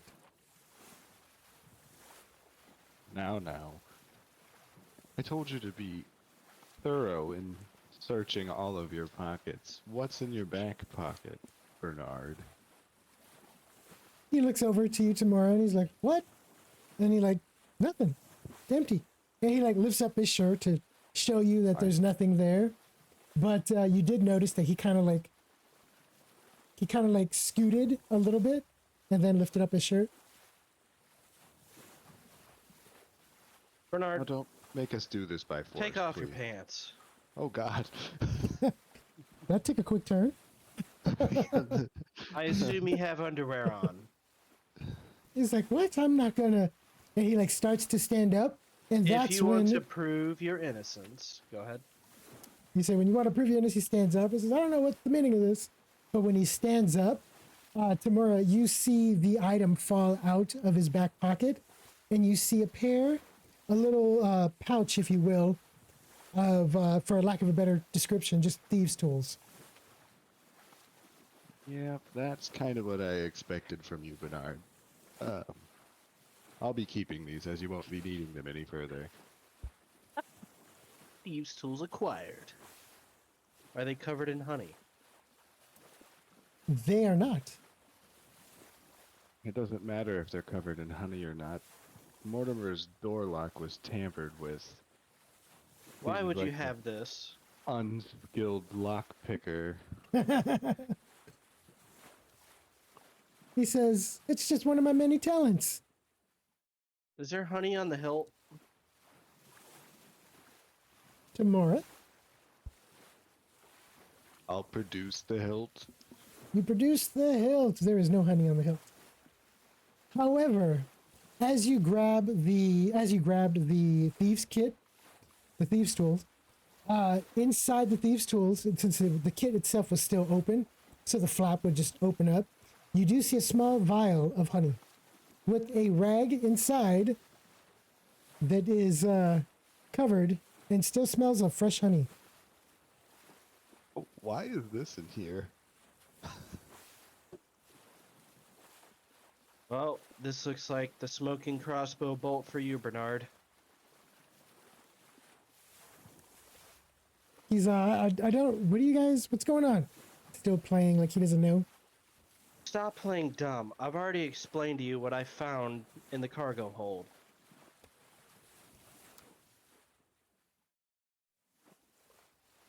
I guarantee that you wanted to pin this on Paul, the guard that was down there. Or Mortimer. The poor guy stuck up for you, saying you would never do such a thing. He's like, what did I do?" Tamara, you have a way with words, i.e. intimidation. Maybe you could scare it out of him. Oh my god. I'm good cop, you're bad cop. Oh, okay. Now, Bernard, I heard that dwarves, they are quite adept at shin breaking. Captain Finian steps into the room. Now there's a little more space. He says, I would actually pay some good money to see this. Helping out with the intimidation. So you have one chance to come clean and say it yourself before I force it out of you. I think we've put enough pieces together to know that you, lad, were trying to frame as many people as possible to try and throw us off of your trail. You didn't listen when Ulrich asked you to stay up on deck. There's honey all over every item involved with this. The key was in your room. The thieves' tools you used to break into Mortar's room and hide the hilt there once you knew your time was coming. He kind of just looks a little defeated. Go ahead and roll your intimidation if you want. Me in progress. That's a crappy intimidation. What? 2 3s and a 1. Okay. Even after we played you all up. They helped. So he says, he just kind of like puts his hands up and he says, having some tools and doesn't prove anything. Look, Bernard, I'm gonna try a persuasion on this swing. Going a good cop. Go for it. I gave you benefit of the doubt. I didn't want to believe that you would do something like this, but it seems like you did, and I'm sure you had a good reason for it. After all, money does make this world go round, and I'm sure someone like you wishes to have a lot of money, for, be it for gambling, women, going to new places and telling more of your stories. The more honest you are right now, the better off you'll end up being in the long run. After all, it is not our mercy that you have to rely on. It's Lady Amara's and Cedric's mercy and the captain's mercy that you're going to need to rely on. I have a feeling And I'm gonna be sure the wearing- more forthcoming you are with all of this, the more merciful they'll be. What did you say, Ricky? Or Tamara? I was going to say he's probably going to be wearing a barrel of honey to the bottom of the river. So as you finish your line of dialogue, Alric, go ahead and roll your persuasion. You hear the door, one of the doors open up. You see Lady Amara Success! walking through the hallway and stops at the door, seeing everybody, including the captain, in Bernard's room. 3 successes. Okay. The captain just says, you might as well come clean. You know that the lady will not be inclined to intervene for you if you make this more difficult than it needs to be. Lady Amara kind of like steps in the doorway and she says, are you the one who stole my gift?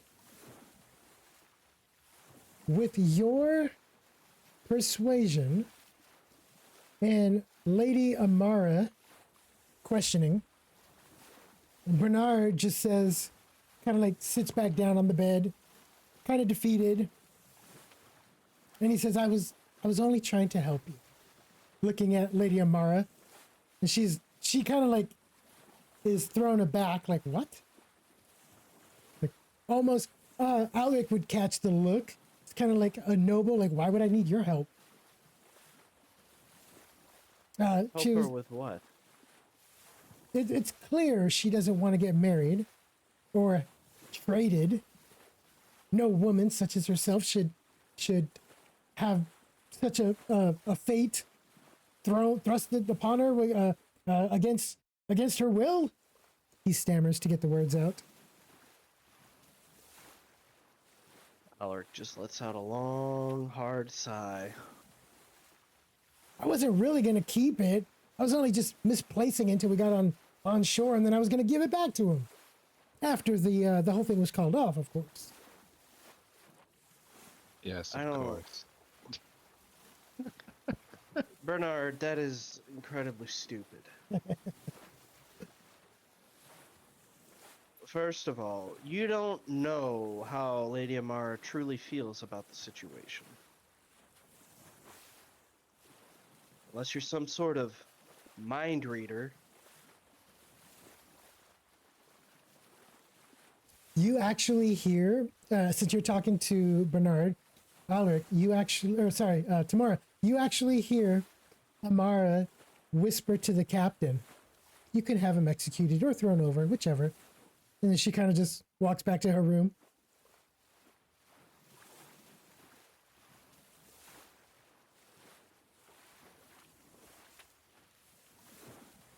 Well, I think I've had enough of this shit show. I'm gonna drop this off to Cedric and get an ale. Good luck, Bernard. I like how you turned back around to say that. So, the captain places a guard at the door. Bernard is just kind of like, "Oh, great." Bernard, if you survive, I would really recommend you reconsider your life choices. Maybe take up your time as an artist. You best pray for the captain's mercy. From behind bars. The captain locks him in. And he's, "Good work. Good work." As you guys head back upstairs to where I cannot see. I'll tell Cece the issue's resolved so she can do whatever. Where is my quarters? She goes, "Oh, so we found the person? Who was it?" Yeah, Bernard.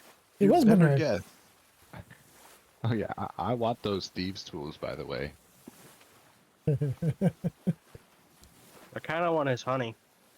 Oh, it's all yours. We can split the booty. We can sell the honey when we get to Lohan.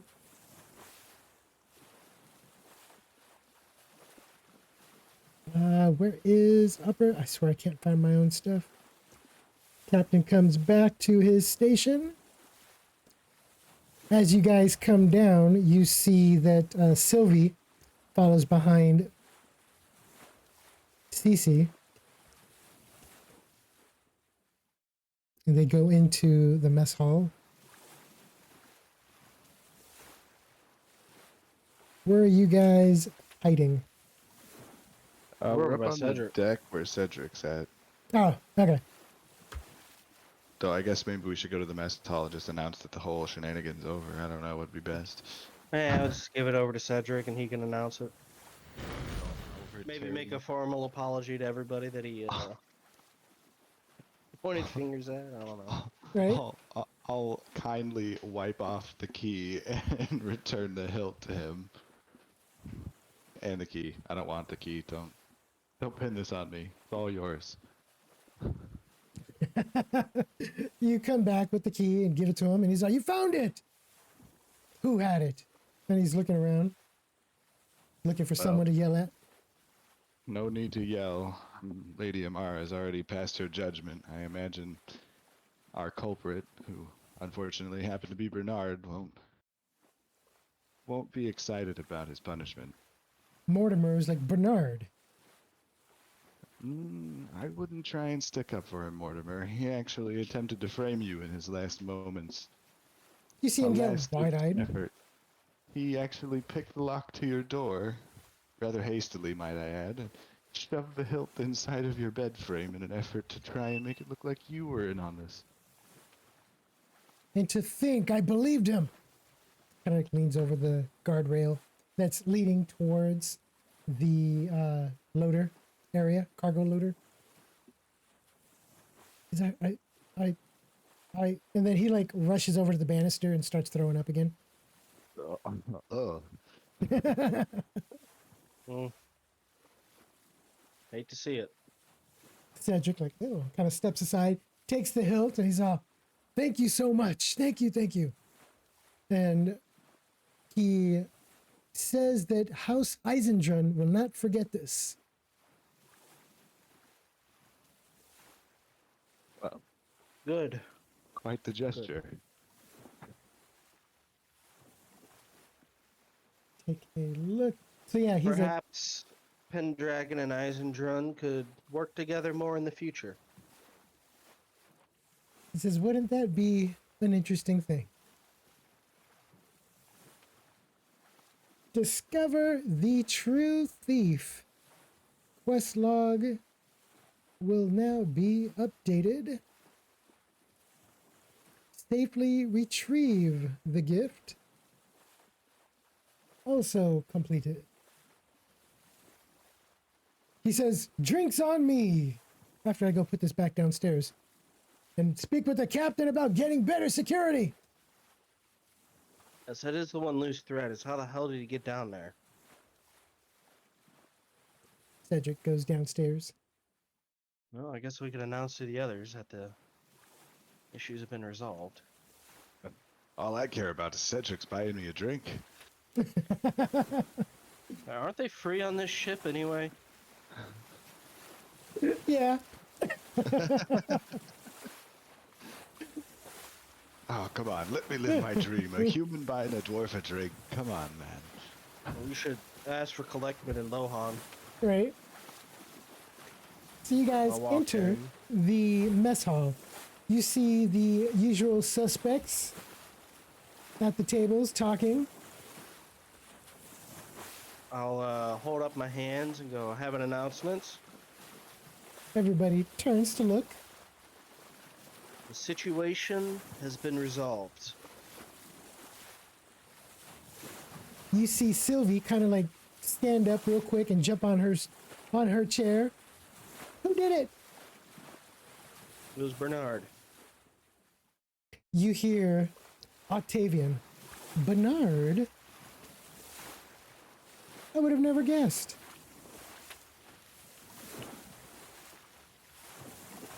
Thaddeus Wow. kind of like nods, like, I could see that. He certainly did his best to throw us off his trail, but got sloppy in the end.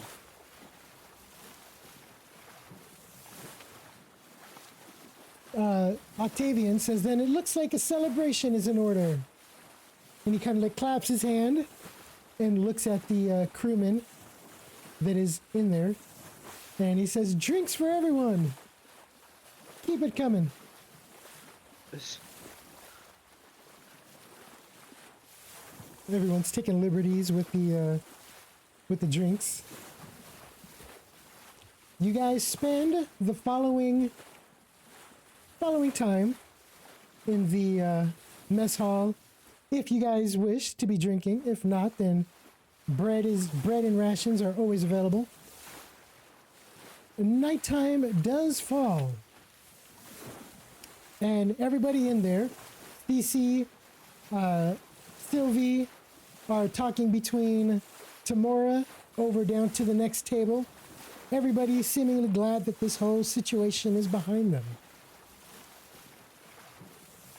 One by one, Tajiri, Thaddeus go to their rooms after their nightcap. Cece is the first of the females to leave.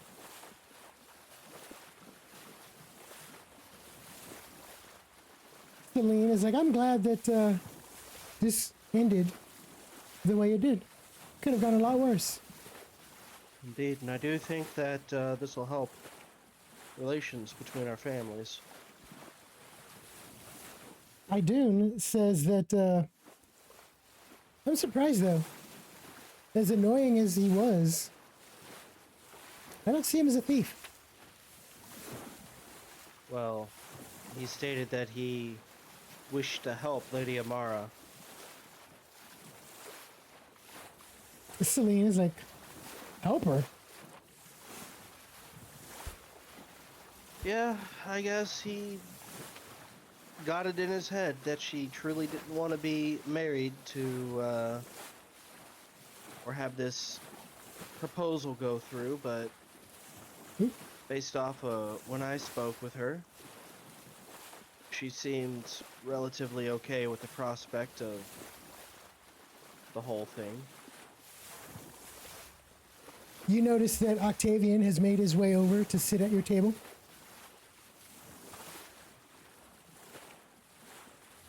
The female passenger leaves as well.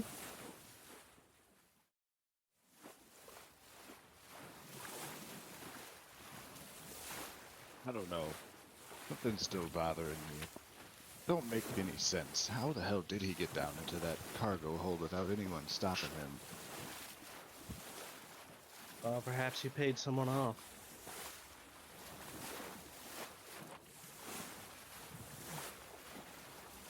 He admitted to it. Nice. There were 3 of us standing there. Of course, I'd be of no help, but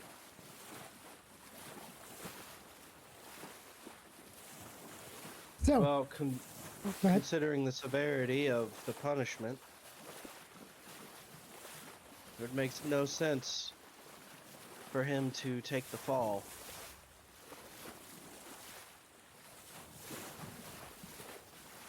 Octavian keeps the drinks coming. Who is drinking? Just so I have an idea of. Celine doesn't drink. Idun doesn't drink. Sylvie does. Oh, Tamora's gonna have a couple. It's the Dwarven way. Right? Alaric would probably have one Okay. earlier in the day. He Uh, doesn't like to get too inebriated, though. He likes to be in a focused mindset.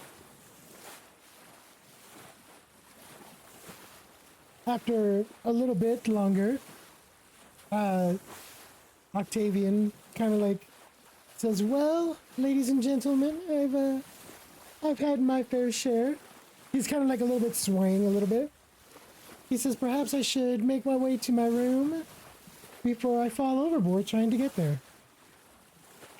Lady Celine, would you like to accompany me? And she's like, "What?" She says, okay, I do. No, okay. My door will be open if you change your mind. And he gets up and leaves. The whole time he's been talking to Mora, Sylvie's like, "Can you believe this guy?" Shaking her head.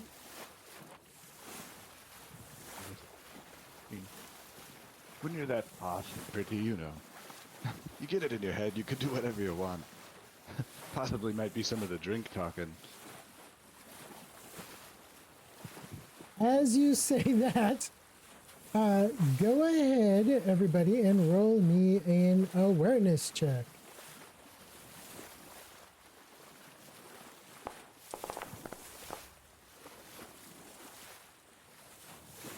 And then let me know what you get.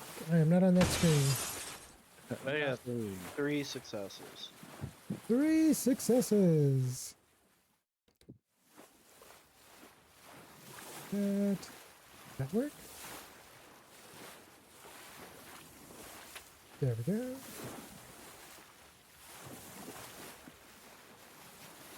All right, tomorrow, how many successes did you get?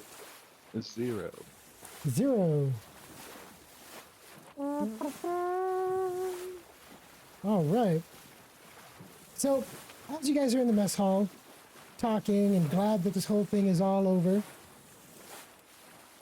Alaric, despite the fact that the ship is rocking pretty hard, it seems like you guys are hitting some pretty aggressive waves here. Chop.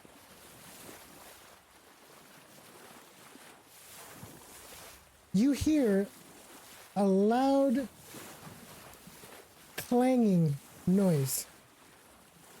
And it's not just one, it's several.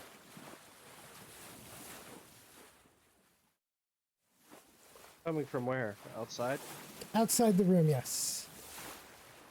get up and I'll go outside. Well, that sound doesn't sound normal.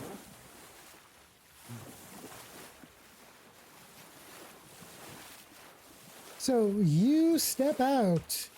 It's pirates! Of course it is.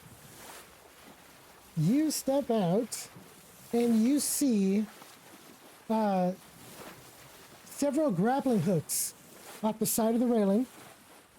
Several people already on board. Fortunately, Alaric doesn't show up on my screen. So, you Alaric see, is the true ninja. right? You got a chance to react. What do you do? They're just throwing their legs over the banister. Can I charge one and try to knock him off into the water? He's within my movement. You're muted. Go ahead. He will get a reaction, though. Alright. Am I doing an attack or... You are doing an athletic. little Give me 1 second before you do.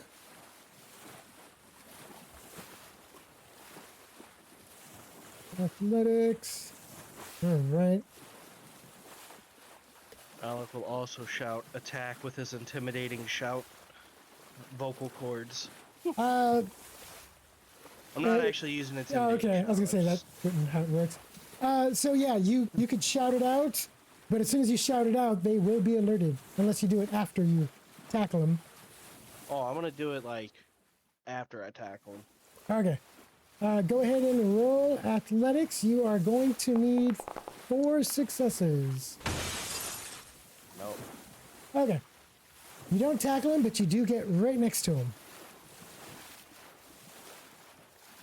Tamora, you hear a shout coming from Alaric.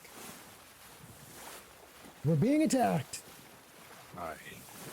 Well, I guess it's time to put the mug down. And right there, we will roll some initiative. Do we need to end? Yes, if you don't mind, could we do this next Tuesday? Next session. Perfect timing. That works. Yeah, it's Switch it already on over. 12. Oh, Oh, wow. I need to go to sleep. Okay. So right there is where we're going to call it. It's me. Come over. And let's see. Actually, this will be a good raid right over here. We're going to go ahead and give a raid over to Joker Games. He's over there playing some Dead by Daylight, if I can type this correctly. I always mess this up. I don't know why. Always. Because you're terrible at typing. I am. We're going to go ahead and raid. Joker Games playing Dead by Daylight. We'll be here next week, next Tuesday, to pick up where we left off. Thank you guys for joining in. I want to say JN3 Storyteller, thank you for the gift sub one more time. And I'll catch the rest of you next time.